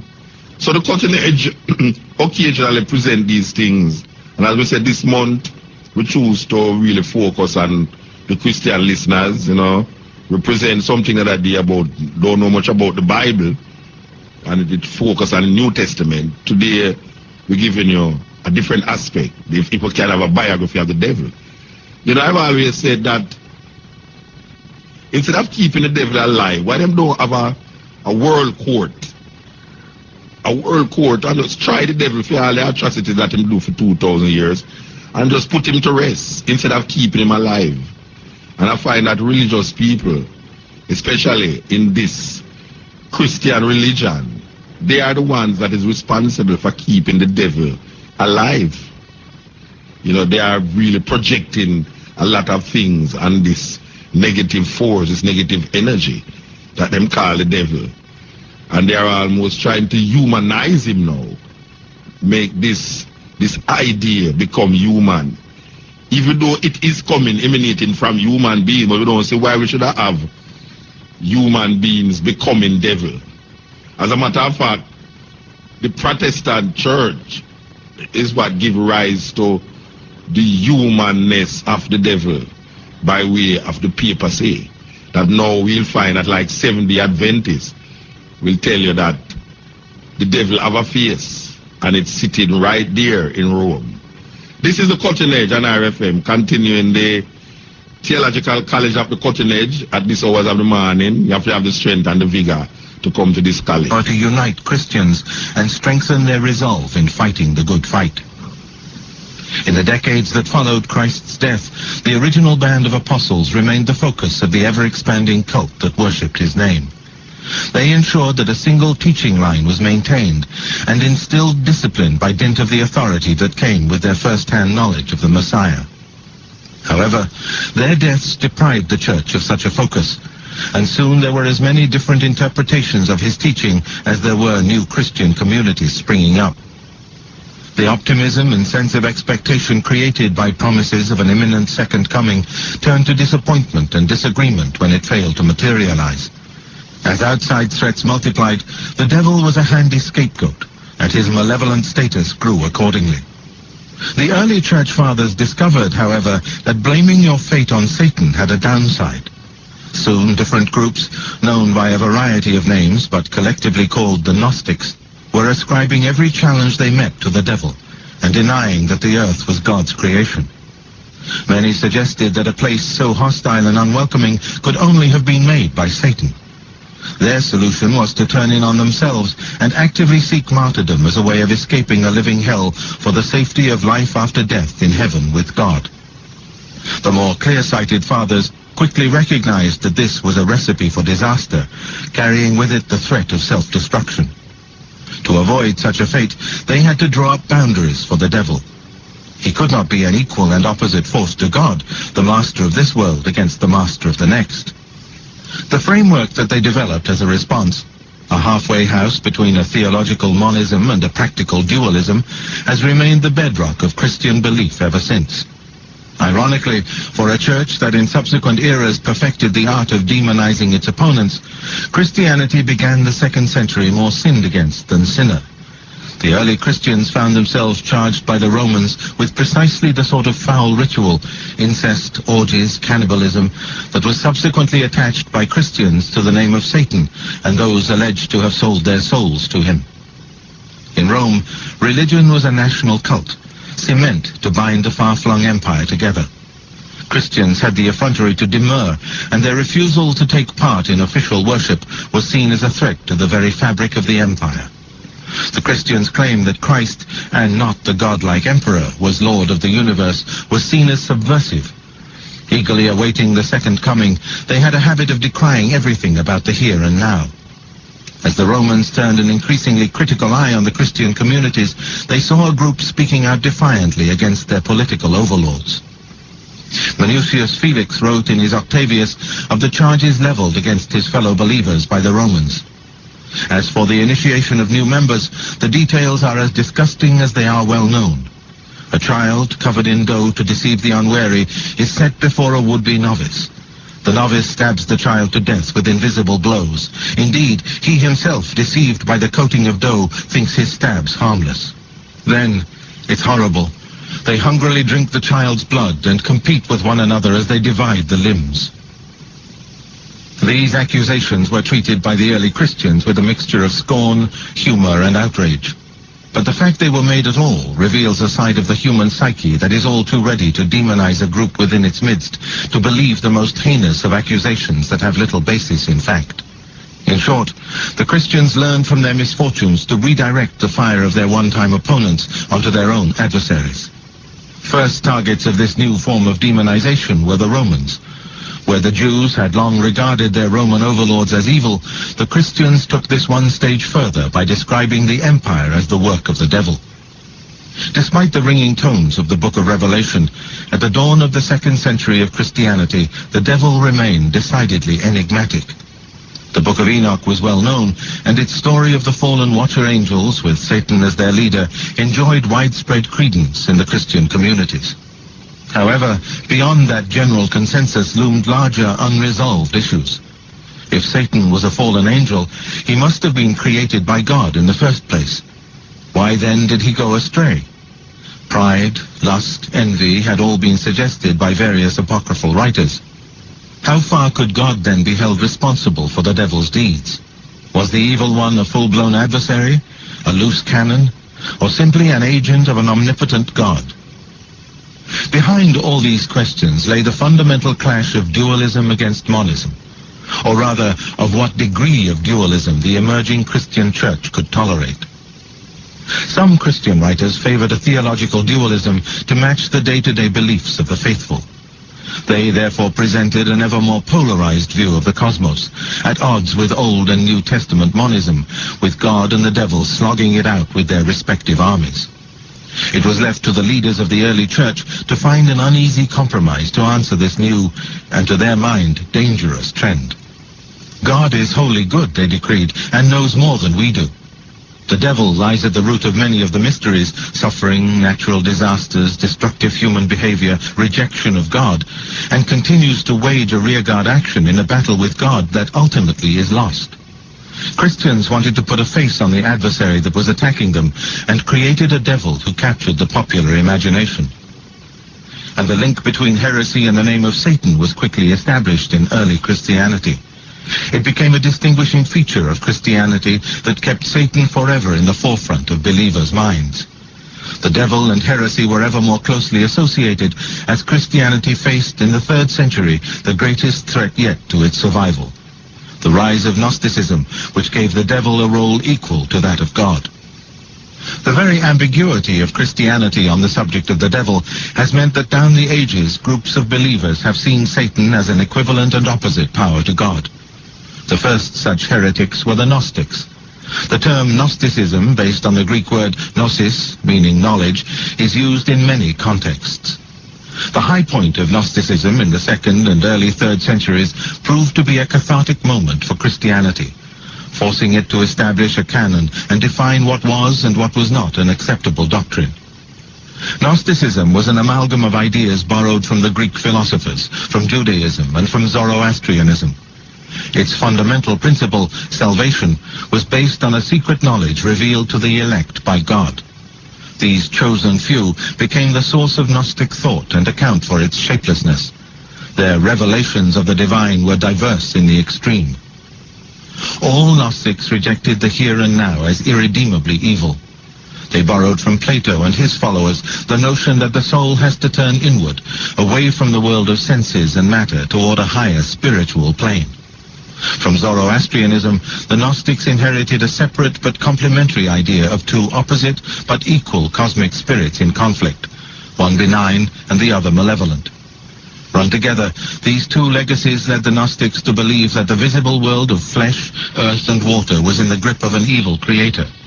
Only the spirit, coming from the invisible world of light, was good. Gnosticism became a deeply pessimistic credo, a counsel of despair totally at odds with its environment, fragmented by the excesses and idiosyncrasies of its chosen few, disorganized, and overburdened with theories and mystical notions. The most influential Gnostic thinker and writer was Marcion of Pontus. Marcion, deeply influenced by Gnostic pessimism, became obsessed with the question of evil in the world and detected the influence of a devil-like figure called the Demiurge in the Old Testament. Meaning literally world maker or partial mover, this was a favorite creation of the Greek-speaking Gnostics. The Demiurge was the creator of this world and stood in the shadow of God, the prime mover who was the creator of the world to come. Because of their passionate attachment to the Demiurge, the Gnostics risked, in the Church Fathers' view, compromising God and his creation and turning Christianity into a vague, mystical, and inward-looking sect. They had to be driven out, and the chosen method was to brand them heretics and servants of Satan. Irenaeus, the Bishop of Lyon, who lived from 140 till 202, was an ardent refuter of the Gnostic proposition that the world was made evil. He preferred to invoke human responsibility for sin. Without that, there would be a free-for-all, without any sort of morality put off until death.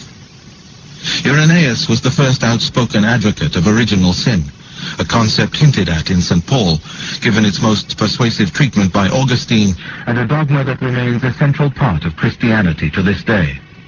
Adam and Eve represented the goodness of God's creation, but Satan entered the garden and tempted them. Since God, Irenaeus said, had given humanity the freedom to choose between good and evil, Satan was able to exploit its Achilles heel. All humans carry the baggage of Adam and Eve's original sin. However, according to Irenaeus, Christ came as the second Adam to make good by his death and resurrection that first failure. Irenaeus put forward a whole new theory of atonement. Christ's death atoned for past sinfulness. God was offering his Son as ransom to liberate those who had died and those who were to come from the grip of the devil, into which they had been delivered by Adam. The devil, however, tried to overstep his authority and killed Jesus, who, being unaffected by Adam's sin, was able to descend to hell and inflict a mortal wound on Satan. Tertullian followed Irenaeus in pulling the early church back from the brink of Gnosticism. According to Tertullian, God had made the world good, and human sin and Satan's sin had distorted it. The devil was less a creator than a creature of God who had rebelled and fallen from grace. Tertullian took up the notion that humanity had been given a choice between good and evil. What God creates, the devil is seeking to destroy or pervert. Warming to his theme, Tertullian identified various demonic activities: astrology, necromancy, magic, horse races, baths, taverns, theaters, brothels, makeup, fancy clothes. For Tertullian, it was a lie for a woman to dress herself up as anything other than she was. And since the devil was the prince of lies, any attempt to improve on nature was to play into the hands of Satan. While much of Tertullian's theology would have gone over the heads of the early Christians, he contributed greatly to the composite picture of Satan that was to be passed down from generation to generation. One of the most important tools in fashioning a single Christianity was the change from an oral tradition to a written one. The New Testament canon emerged around this period in the written form we know today, partly as an exercise in bringing together the divergent communities within the wider Christian family. Parallel to this development was the growth in the power and prestige of the bishops, which contributed to the process of giving Christianity an intellectual underpinning. Thus far it had been based on popular rituals, shared celebrations, a great outpouring of love, and an immovable conviction that the second coming was imminent. Those who had begun to dabble with what might be called theology had embroidered onto this base a patchwork of different ideas. Origen, who lived from 185 until 254, followed Irenaeus and Tertullian in arguing against the Gnostics that the world was good. But in order to be truly good, you have to have a choice, and hence God had also created freedom that included the freedom to do evil. Evil was then part of creation. When he turned his attention to the problem of evil in this world which was created good, Origen came up with a theory that owed much to Greece and Plato. The purpose of the world, he suggested, was to learn to love God. Not to do this was to lack purpose, to lack being. Evil in this plan is non-being, nothingness, an absence or a void. Logically, the devil as the apotheosis of evil is also non-being. Rather than slavishly follow the order of Adam and Eve's fall from grace in Eden and then the descent of the watcher angels, Origen suggested that the angels had rebelled first and that God had created Adam and Eve as compensation after such a great disappointment. But Adam and Eve then fell prey to the fallen angels and joined them in their rebellion. The devil's fall, Origen concluded, was not to do with lust for the daughters of earth, but on account of pride. He wanted to be God.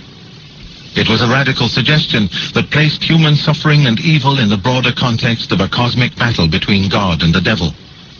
After Adam and Eve went the way of all flesh, demons and good angels or intelligences were left to fight it out. That struggle was going on in each and every human, Origen said, two rival forces pulling us between being and non-being. Adam and Eve, by their sin, had tipped the balance in the favor of evil, he went on, and it required Christ's suffering and death to restore the equilibrium and give good angels the upper hand. Augustine was born in 354 into a new kind of Christian church, one that had become a major force in the Roman Empire. In 313, the Emperor Constantine's Edict of Milan prescribed toleration for the new religion. In 392, Theodosius made Christianity the official religion of the empire. Augustine was born into a middle-class home in what is today Algeria. He did not formally join the church until he was a young man in Milan. Previously, he had lived what he later came to see as an appallingly dissolute life. Aside from his sexual license, Augustine was a Manichaean for 9 years. This cult, which existed on the fringes of Christianity, revolved around the personality and thoughts of Mani, a late 3rd century Mesopotamian ecstatic. From Zoroastrianism, Mani copied dualist ideas, and pessimism from Gnosticism.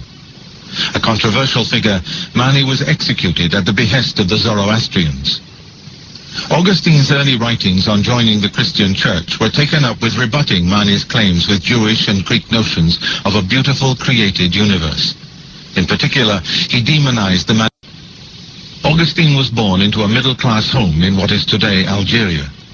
He did not formally join the church until he was a young man in Milan.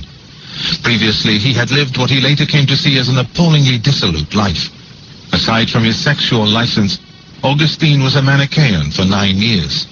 This cult, which existed on the fringes of Christianity, revolved around the personality and thoughts of Mani, a late 3rd century Mesopotamian ecstatic.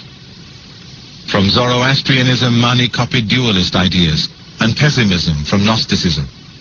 A controversial figure, Mani was executed at the behest of the Zoroastrians. Augustine's early writings on joining the Christian church were taken up with rebutting Mani's claims with Jewish and Greek notions of a beautiful created universe. In particular, he demonized the Manichaean leader in Carthage, Bishop Faustus.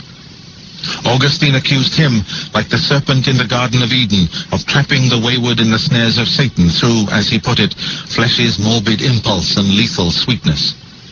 The equation of sex with sin and the devil was a powerful and recurring theme in Augustine's writings, and Christianity's residual sexual pessimism owes a great deal to his particular outlook.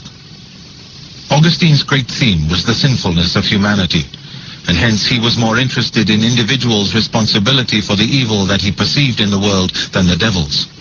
However, he wrote in one of his earliest works, on the free choice of the will, that he had always believed in the vast power of the devil. Satan, Augustine held, was under God's control, but each individual had demons battling to seize possession of his or her soul. The human race he described as a fruit tree, made as good by God, but providing something for the devil to pluck at and play with. In Confessions, Augustine lumps together human sinfulness with the devil's as if they are different sides of the same coin, rather than one being caused by the other. He wrote, "The deceiving mediator has one thing in common with human beings, namely sin. He wishes to appear to have another feature in common with God. Since he is not clothed with mortal flesh, he boasts that he is immortal. But because the wages of sin is death, he, in common with mankind, is condemned to death." Augustine believed that Satan was the chief of the fallen angels who became demons. They too had been given free will, but had sinned because of a defect in their wills that God did not know about, but which he permitted. The devil could not be saved on the final day, Augustine wrote, but rather had lost both his intelligence and his capacity to love when he chose evil.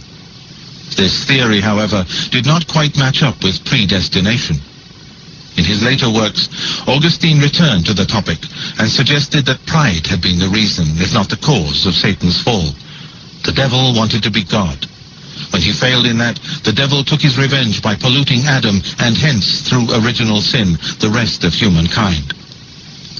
In his tract on the Trinity, Augustine wrote of Christ's passion, death, and resurrection as God offering his son to the devil as the food in the mousetrap. Satan made a grab for Jesus, but overestimated his own powers, for Christ was not only a man, but God incarnate. The devil was thus defeated, but will stay with humanity until the second coming. The essential events and personality traits of the adult devil are in place. His dispute with God, his creator, his rebellion, his perversion of the Garden of Eden, the breaking of his hold over humanity after Christ's passion, his subservience to God, but continuing role as a source of evil within a world created good. Most of his best-known features are there too. The sulfur, the brimstone, the torment, the association with the serpent. The devil had come of age and had taken on the mantle of leader of the opposition.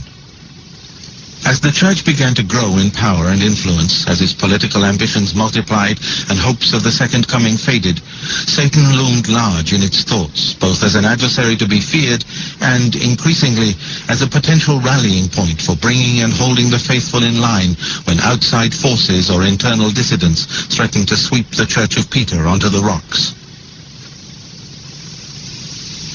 As the early church expanded throughout Europe from the 5th century onward, its missionaries discovered Satan to be a useful ally in making new converts. Preaching that God was both loving and the ultimate source of every misfortune in the world was a handicap when addressing people with an existing deity of benevolent and malign spirits. So the missionaries began to talk up the devil's role. From the pulpits and in the mosaic sculptures and illustrations that were the principal teaching tools in an age of illiteracy, Satan's reputation as the enemy grew and grew. When looking at the role the adult devil played in society from the era of the early church until the dawn of the 20th century, it is vital to picture a very different world. Fear, insecurity, and pessimism were determining factors in shaping people's lives and expectations. There were doctors with rudimentary skills in the latter part of the period under review, and village healers with supernatural and sinister powers. Yet what are today regarded as trivial diseases were then a death warrant. Colds and flu could not be dealt with by antibiotics. The more unusual afflictions were unequivocally put down to the work of evil spirits. The society of the first millennium, and at least half of the second, was largely agricultural and rural. It was only at the end of this period that urbanization, literacy, and wider availability of books made an impact. With no banks and no concept of financial insurance, people kept their wealth, their guarantee of food on the table, in flimsy barns that could easily be destroyed by fire or torrent. People teetered on the brink of disaster in a way that is now hard to imagine, and that might easily induce a state of despair. To ward off such feelings, they indulged in a shared belief in supernatural powers, be they pre-Christian, pagan, Jewish, Gnostic, or Christian. Such supernatural powers were thought to be at play in even the most trivial events: an animal's sickness or health, a hen's fertility, a dog barking in the night. Christianity undertook significant missionary sallies into northern Europe during the papacy of Gregory the Great, 540 to 604. With his active encouragement, the word spread northward and westward beyond the Alps to modern-day France, Germany, Scandinavia, and, under Augustine of Canterbury, who landed in Kent in 596, to England. There had been, of course, Christianity in these areas during the time of the Roman Empire. With the collapse of the empire, however, the Christian foothold came under threat from the victor's own Norse and Teutonic deities. Gregory's missionaries set out to buttress these threatened outposts of what he had come to see as his own kingdom. He pushed ahead with turning the church's role into that of a political power, with the papacy uniting church and state under a kind of divine monarchy. Christ and the saints became weapons for the missionaries to defeat the powers of darkness and paganism. This missionary push was partially successful, but many held on to their old ways of magic and superstition at the same time as embracing Christianity. Gregory did not attempt to wipe out all traces of paganism straight away.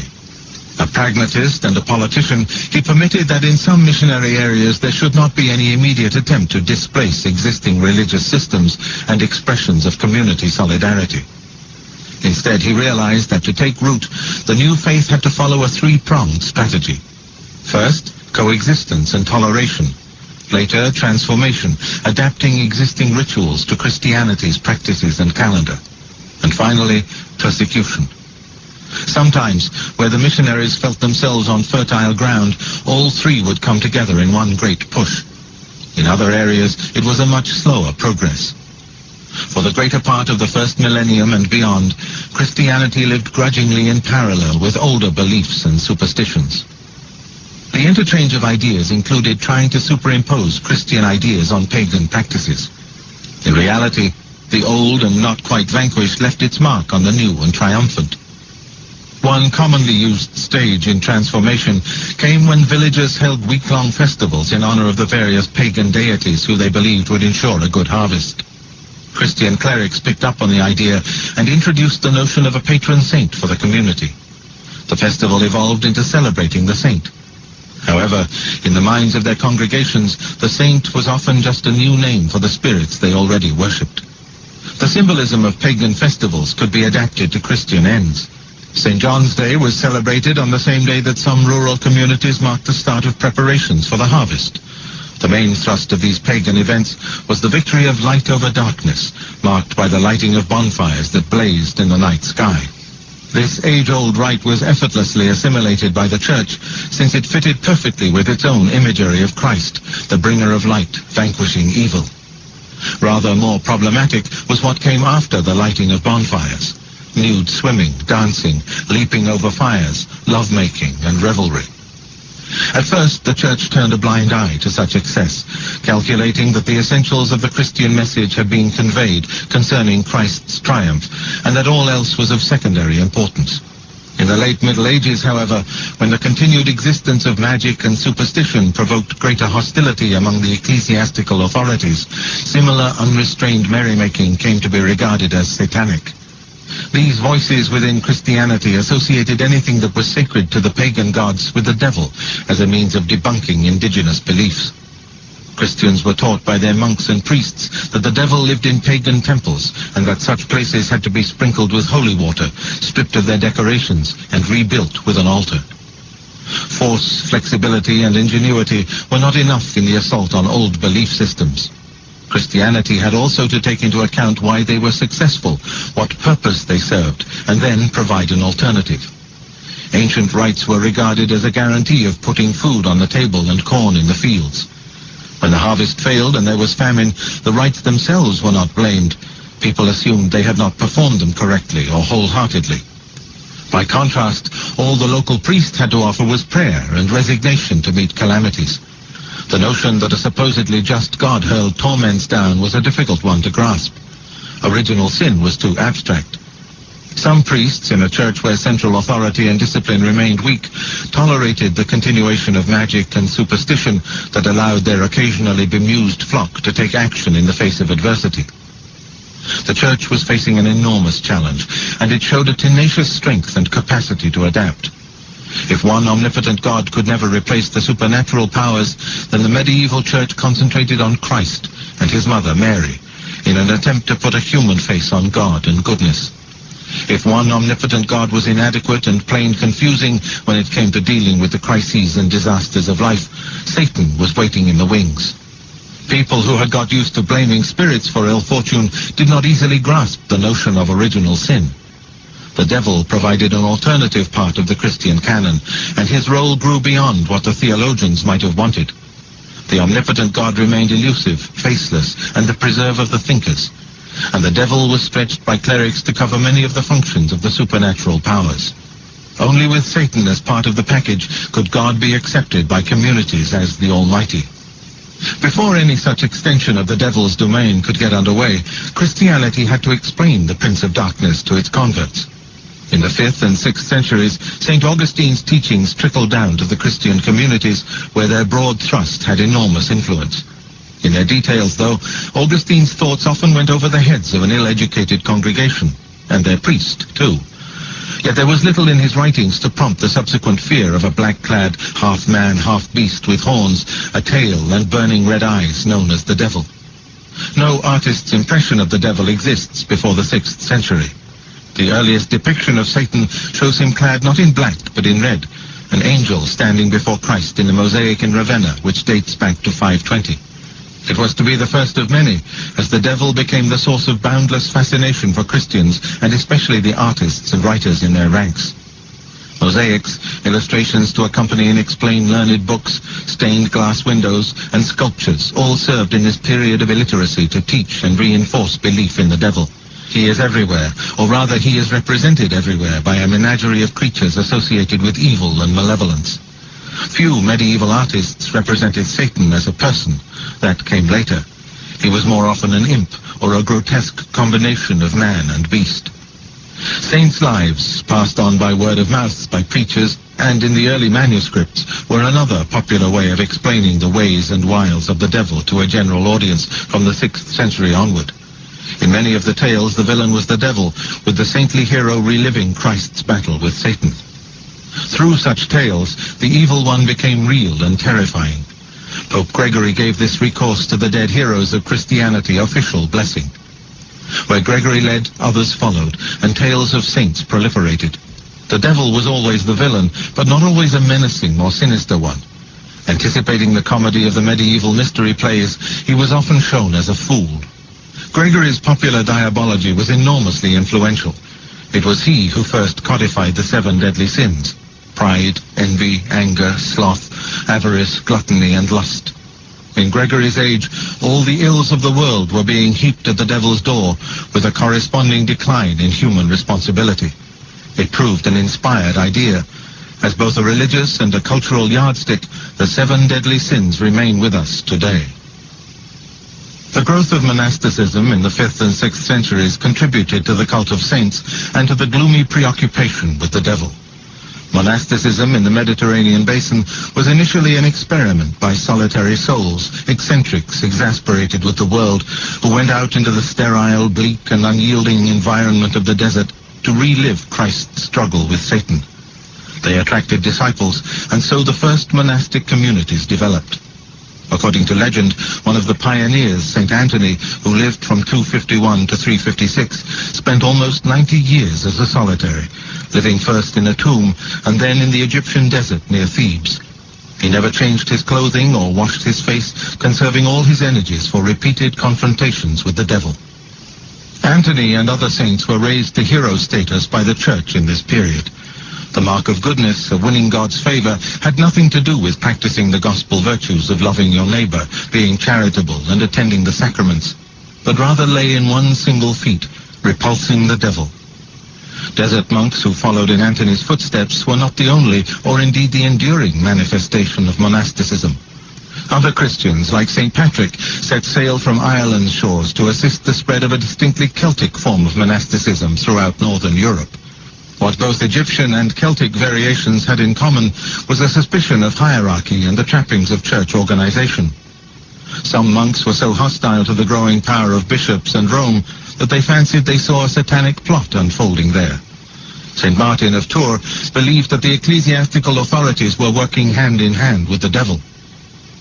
It was in response to such independence of mind and spirit that Gregory encouraged Benedict of Nursia to found an order of monks more willing to work with Rome. Benedict's rule proved immensely popular and continues to be so to this day. In its simplicity and lack of ornament, it proved attractive to young men and women in search of commitment in an unstable world.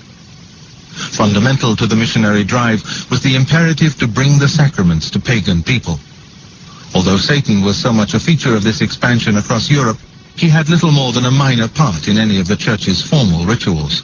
Only in the baptism ceremony was his malign influence formally mentioned. Immersion in water as a ritual ceremony had existed long before Christ. When he was baptized by his cousin John, it is thought that they were imitating a Jewish Essene rite of purification. The formalization of the practice within the Christian Church came from the 3rd century onward, when at Easter there would be a single ceremony in each church where groups of candidates or converts would be received. By the 7th century, the wording of the ceremony, especially of the questions asked of each candidate, had been set in stone. There were usually 7, like the 7 demons that Christ cast out of Mary Magdalene. The assumption of the ceremony, and one that continues to this day in the modern wording of the baptism ceremony, was that the candidate, be it he or she, newborn baby, child, or adult, was in the hands of Satan and hence needed to be exorcised. Exorcism during baptism is one of the earliest traceable forms of the ceremony, but it was a commonplace ritual. None of the sinister overtones that later ages attached to exorcism then existed. It was essentially a healing process, and could be as uncontroversial as genuflecting before an altar or crossing yourself in church, which in its own way is a form of exorcism. Exorcism was seen as a kind of ritual purification and cleansing to be pronounced over the sick, over food, and over drink. Even the line at the end of the Lord's Prayer, "Deliver us from evil," was regarded as a form of exorcism. The standard tools of exorcists were prayers, incense, salt, and holy oil. From the 4th century onward, however, fear of the devil and the awareness of original sin grew, and baptism became a frontline ceremony for combating Satan. By removing the stain of Adam's sin in the Garden of Eden from the souls of new recruits to the church, the devil too was being renounced. After all, he was the one who had led Adam astray. The Christianity that emerged dominant in the medieval period was altered by the battles and compromises it had endured. Theological debate around the figure of Satan slowed to a murmur after St. Augustine in the 5th century, and theologians had said all they wanted to say by the 13th century. The devil was left to the local communities, where he served as a readily understandable character, a face to put to the abstract reality of evil, and a sort of mediator, a method of assimilation between pagan ideas and the church. Satan became an essential bridge between local superstitions and the new Christianity of the missionaries. In the process, his position as God's opposite and equal was strengthened. In the struggle to reconcile an all-loving, all-giving, almighty creator with the existence of evil in the world, Christianity built up Satan throughout the first millennium as the crucial limiting factor on God's omnipotence. It continued publicly to insist on monism, that God is responsible for everything, but then muddied the waters by talk of a personal incarnate devil. Islam and Judaism, monotheistic creeds like Christianity, were more rigorous. They resisted the temptation to place any restraints on Allah's or Yahweh's power in order to preserve his goodness. Though the devil, called variously Iblis or Shaitan, features in the Quran and in Islamic doctrine, he is a minor irritant to both Allah and humankind, but nothing more. In Judaism, the focus is less on a personification of evil than on the evil inclination within each and everyone.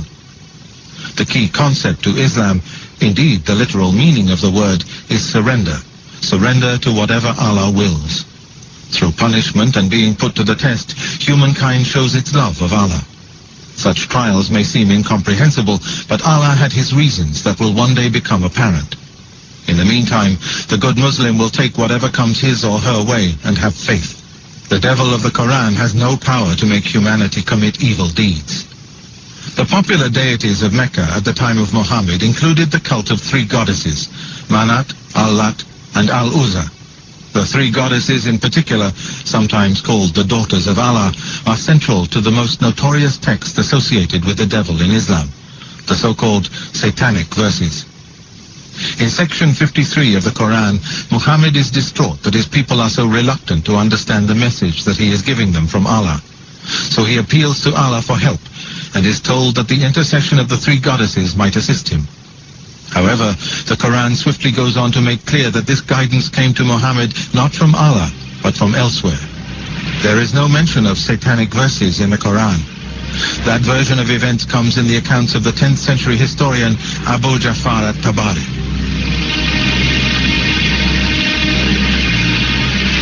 Wow. I tell you, if this is not daytime radio in the night, if this is not college in the night, if this is not theological college in the night, I don't know what else is. Wow. What a lecture, man. The Cutting Edge has been a source of enlightenment and upliftment for the youth. Parents, please follow suit. The Cutting Edge on IRI FM with Mutabaruka. Yes, we're there with you. You know, you want to know if a program is number one in the night?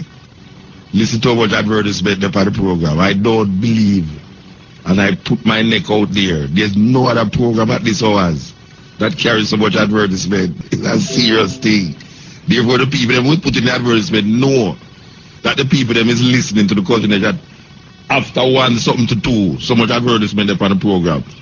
Anyway, it's a serious tape. It's a serious tape. And, you know, the man said something about the devil being a non-being. You know, there's a train of thought in a Buddhism that say it's better to say that God don't exist, that the same exists, because if you say God exists, you're going to attribute man's things and ways and this being. So it's better to say there's no God than to say there is a God, because whenever man says there is a God, what I'm trying to do now is make God become like man. So it's a really serious thinking. But I don't know if a whole people didn't know that. If you read the Bible, you know, say Paul, in the Bible, did believe that Jesus Christ was coming back in his time. So did most of the disciples. And I remember one time me and a man catch up in an argument when we had tell him, say, Jesus Christ stand up in front of some people and said, there's many here that shall not see death until the coming of the Son of Man.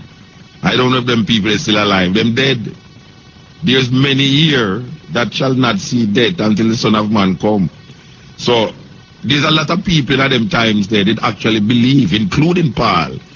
They believe, say, him would have lived to see the coming, the return of the second return of Jesus Christ.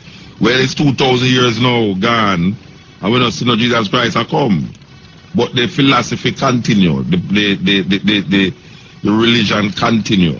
But listening to this tape here, make me realize how strange it is that our whole belief system is guided by men of the past.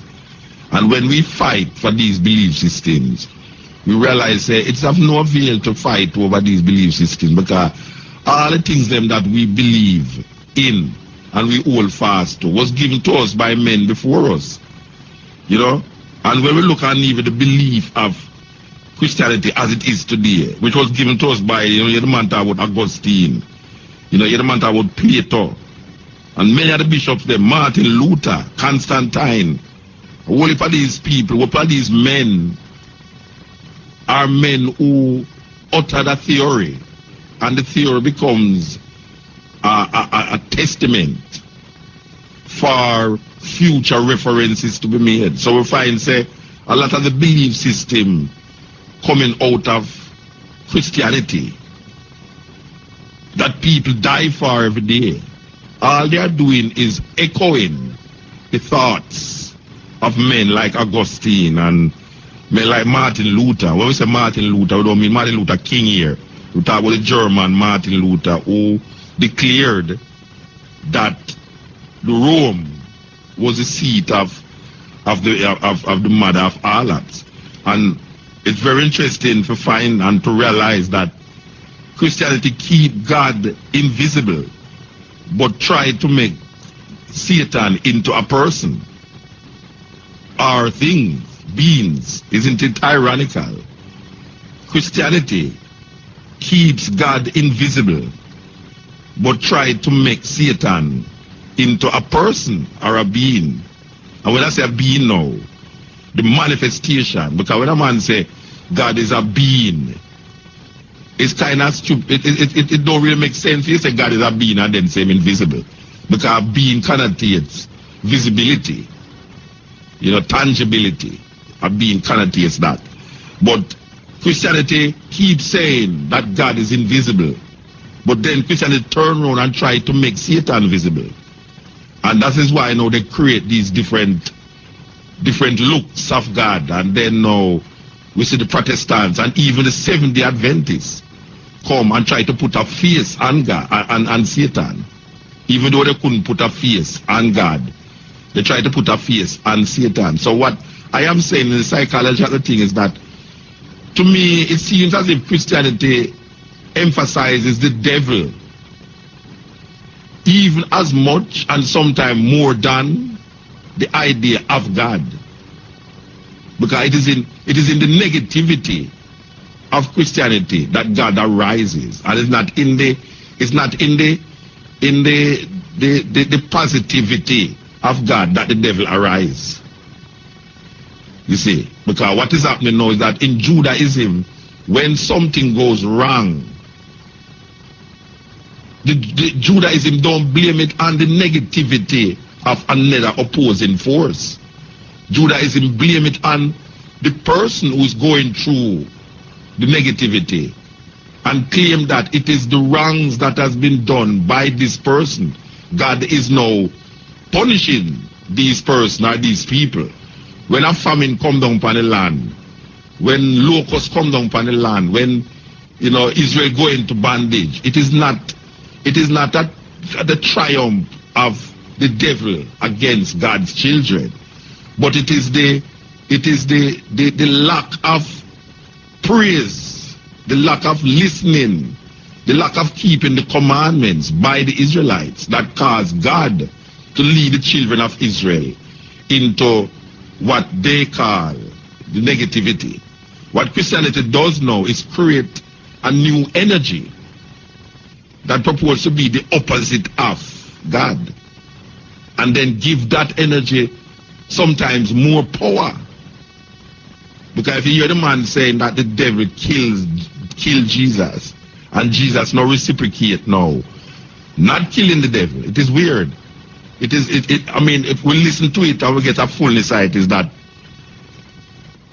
the devil come upon the Son of God, and it is Christianity that is saying now the devil keep sweeping, which it don't say that, is that God give his only begotten Son, that whosoever believe him in should not perish but have everlasting life.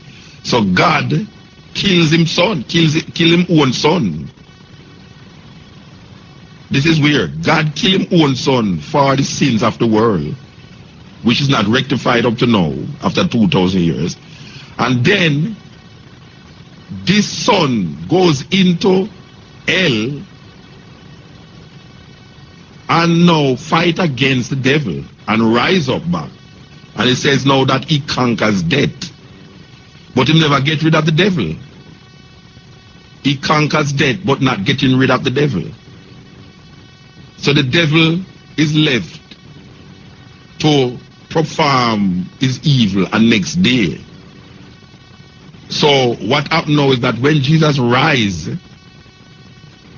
it also raise up the devil in the concept. And in the concept of good and evil, we see now that it is evil that is making itself manifest more today than the good. So people are now questioning, where is God in all of this evil that is made manifest on the earth? If God is so powerful and God is so almighty, how is it that evil seems to be dominating the lives of human beings so much? And it is not that man don't understand the concept, but there is a religious belief that perpetuates itself, that is giving this power over to an entity outside of man. It is saying that man is controlled and manipulated by an evil force outside of himself named the devil, and is given power also now to how are we going to rectify this evil force outside of ourselves. It is saying, oh, look into yourself and find God. So there's a kind of almost ambiguity that we have to live with when it comes on to this idea that the devil is seen as someone outside of you, but God is seen as someone inside of you. And in order to get rid of something outside of you, you have to look for something inside of you. It's a serious concept. It's a serious concept that has held and has it gripped the minds of people for centuries, and especially the Western mind in this concept of idea that, look here, man, I am going to create this concept of good, but I am giving it over to something outside of me. That people say, no, God is somewhere in the sky and the devil is somewhere under the earth. That is how we grew up. We grew up to believe, say, hell under the earth and heaven up in the sky. So when we start to balance ourselves, we realize, but there's something wrong. Why is it that we have to balance ourselves with evil? Well, we know that it's the actions that make things evil. And a man evil today can be good tomorrow, and a man good today can be evil tomorrow. So it's the action and not the individual himself, because the individual in religion is almost like a puppet. It's almost like a pawn that has been played in a greater game. It's almost like Judas. If you look at the concept of Judas in the Bible, why would Judas be condemned for something that was predestined to happen? That is a serious question. Why would you condemn Judas if he could not do anything about the situation that is going to arrive upon him because of previous prophecies? That this is what is going to happen. Whether I want to try to change it or not, him can't change it. It's predestined to happen. Judas is going to betray Jesus according to the prophecies. Now, if that is so, what is the judgment of Judas in relationship to his action that was predestined for him by this invisible force, this invisible energy? Why is Judas a wicked person? Why is Judas a betrayer? If all his actions relating to Jesus was predestined for him and he had no choice but to fulfill that destiny. Question. Theologian, would I like to answer these things? People listening to the cutting edge at these hours, think about it. Think about it.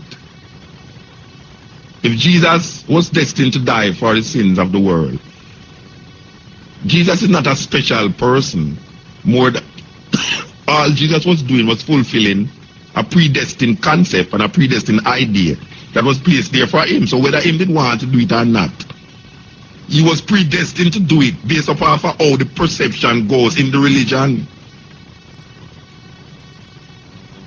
So there's no man who's working from his own authority based upon that idea.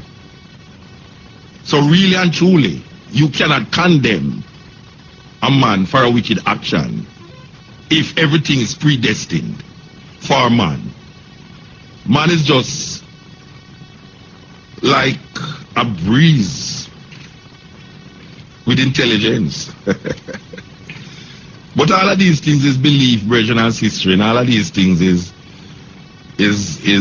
set there. Even now that that most people prepare now to celebrate Christmas, which everyone now knows and agree that no man named Jesus is born on the 25th of December, but refuse to give up this idea. What they do now is transform the day into something else, like Bush. Bush got to Iraq for weapons of mass destruction. He never find the weapons of mass destruction, so he transformed the idea of invasion into democratizing the Middle East, starting with Iraq, getting rid of a government. You cannot invade a country to get rid of a government. That is not the prerogative. That's not democracy. You invade a country to get rid of a government. So the first step was to say that you're going in the country for weapons of mass destruction. But you never find the weapons of mass destruction, so you turn it now into getting rid of a tyrant and transforming Iraq into democracy. That is exactly what we see Christians doing now, who is relating to Christmas. Now that we find out that Jesus Christ did not born on the 25th of December, what the Christians doing now is saying, all right, we know that Jesus Christ never born, but we turn it into a giving day, a family thing. You see? So they are transforming the same idea now into different, evolving the ideas, using the base of the same pagan idea and evolving it into new concepts, new idea. To 100 years from now, it might not be that. Just like how in America now, they refuse to say Merry Christmas. Them now saying Happy Holiday. That is how things are transformed by men. No God doing this thing, no divine intervention. It's men changing, reforming, evolving these things into different ideas and concepts. And that is how we must look at these things.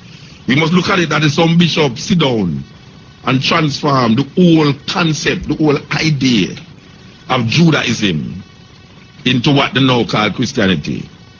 And it's the same men them sit down again and take pagan ideas out of Rome and Europe and transform it into Christian ideas and mingle it and mix it and come out with what we have now. And men now fight and die for these beliefs that was instigated and put there by sometimes illiterate, sometimes murderers, sometimes cruel men, as we see in Henry VIII, who killed about 6 times, 7 times wife them, and then break away from Rome and form the Anglican Church, which is now the Church of England. You know, we can see Constantine, who boil him relative in hot oil, kill a whole heap of, I mean, these men who form these religions, man, and these ideas that we hold fast to, is some evil men. It's not some men that was ordained by no divine superpower. It's evil men sit down and fashion and create the concepts that we have now and hold fast to. Or we try to bob and weave into, like when a man read the New Testament and he might grab for what Paul mean, and Paul write a letter to the Timothy, and Paul write a letter to the Corinthians, and him take Paul letter like say the letter was written to him, and him start to turn the letter and twist the letter and use all sort of ideas that was formulated by the same guys them too. Because these same guys who form this thing, sometimes you believe says you are interpret the letter, you know, which is not really you are interpret the letter. It's really some other idea that pre-existed before you start to think about it. When you study the idea, it become a part of you. And then you start to now use that idea to evaluate and to rationalize what Paul did say and what he did mean and what he never say and what he did think he did mean when he said that. That's like a man a read Revelation and him don't even know say how him interpret Revelation is based upon a whole heap of other interpretation that it come to him, whether directly or indirectly.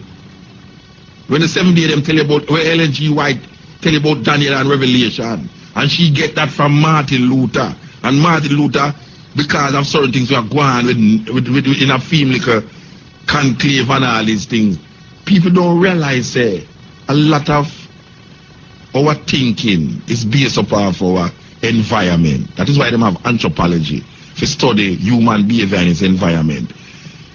Very important that we understand that this concept of the devil is the same concept like God. It's no different. It just try to show you the opposite. And all it really want to do is show you the different behavior in the human psyche. That's all it is all about. It is the behavior in the human psyche that is pushing the concept of the devil and the concept of God. There is no God in the sky and there's no devil under the earth. If you want to humanize the God and the devil, look in the mirror. That is a cliche by now. If you want to know who God is and who the devil is, look in the mirror. There is no devil under the earth and there's no God in the sky. There's no God in the sky that have a sun sitting up in the sky that is going to come and save the human beings. And there's no devil under the earth that is waiting for me to do something wicked, to burn me in a bottomless pit forever and ever with some fork. So we have to wake up to this consciousness and understand how we get tricked and get caught into it. And in all of that, there's nothing said about African religious retentions in all of that. Cutting edge RFM. Yeah, we have said to you that it's whole heap of levels out there we're supposed to understand. And because we don't try to understand it, we get caught in a whole heap of little craziness that them put out the way. So all we have said to the people them is that just watch what you do, watch what you think, especially at this time, yeah. Because sometimes people are saying, boy, right now, something like how me and the Virgin that talk about the white Christmas thing a couple months ago, and he must say, boy, that now have nothing for doing nothing. Now we have said to him, but everything connect, you know, everything link. Sometimes you would have feel say it no link, but it link. And we have said, boy, if it link, just no say, no matter how simple it look and how weird it look, there is things out there that is connected that we need to evaluate and analyze, or else we are going to get touched in the very, very serious way. Yeah, we're going to get really ramjackled in a very serious way that we don't even know what liquid. And even now, you can't say it again now. You can't say it again now because look on how people realize and recognize things are right now. And we say, why right now? Things not right. But everybody have a reason. I tell you, I say, this is why things not right, this is why things not right. But everything link up, you know. Everything link up. You man, I tell you why right now, and we say this all the while, the good old days. No, it's not the good old days because you can't sleep when you door open and them things. But then what? Who bring the people them in the age when it is not a good old days? What went wrong? Are you going to blame the youth them continuously for the things them happen now? Because there must have been something that was taking place in the good old days. The chain of command come down the stream. And there must have been something that is taking place in the good old days that don't allow the good old days to perpetuate itself in at this time. You understand? Something must have gone wrong. So we can't claim and say, well, right now the good old days, when we realize, but I know everything I go right. And if everything now go right now, something must have gone wrong in the good old days. Yeah, something must have gone wrong in the good old days, Rasta. It couldn't just go good, it just go bad, so. And that's it. You know? You have to just recognize that. And we just have to tell the people them, it's good to understand where we are, where we're coming from. Especially in this time, yeah. When you see things get so rugged and rough. Things get rugged and rough, but we are now, we have to put our hammer, battle. You understand? Like it's like we are going to war. Yeah, it's war we have to go to know. So we have to recognize the war that will take place. And know, say, if we not do something about it, we're going to spend another 2,000 years and try to figure out how the thing just change automatically. So when we create the thing. There's nothing that is placed there. Because as we go on, as we creating it, all of life, purpose and rationale is dependent on the living, not the dead. The dead is only there to remind us that they were alive. And we must respond to the living continuously. The Cutting Edge on IRI FM with Mutabaruka. Okay. Alright, because we are going here so now. We want the people them know say Linton Kwesi Johnson will be at the Liberty Hall Center tonight. We have to say tonight now. Yeah, Linton Kwesi Johnson will be at the center tonight reading poetry. You know, Linton Kwesi Johnson is, I'm a brethren personally, poet extraordinaire, and just get a medal from the government of Jamaica. So we're glad to say them recognize a poet and the work where the poet contribute. You know, and Liberty Hall is a very small place too. So we don't know how it's going to work out. I think it's $500 for going. Liberty is a very small place. So come early. You have to go early, 6 o'clock. And I think they said there will be a reasoning there after the performance with Caroline Cooper. Yes. Well, I say you love to Caroline Cooper. We know that she sleep them over that still. She not to cut them over there. She to cut them over there. Sleep. That's why you have some people where listen. I have some people where can't listen. And right now, not part of Caroline Cooper's listening to her. We know that. So we are saying, heal up all the people them who stay with me. And know, say, boy, right now, when them stay with me, them get some understanding and some knowledge of things where if them did not sleep, they would know it. Cutting Edge, IRI FM.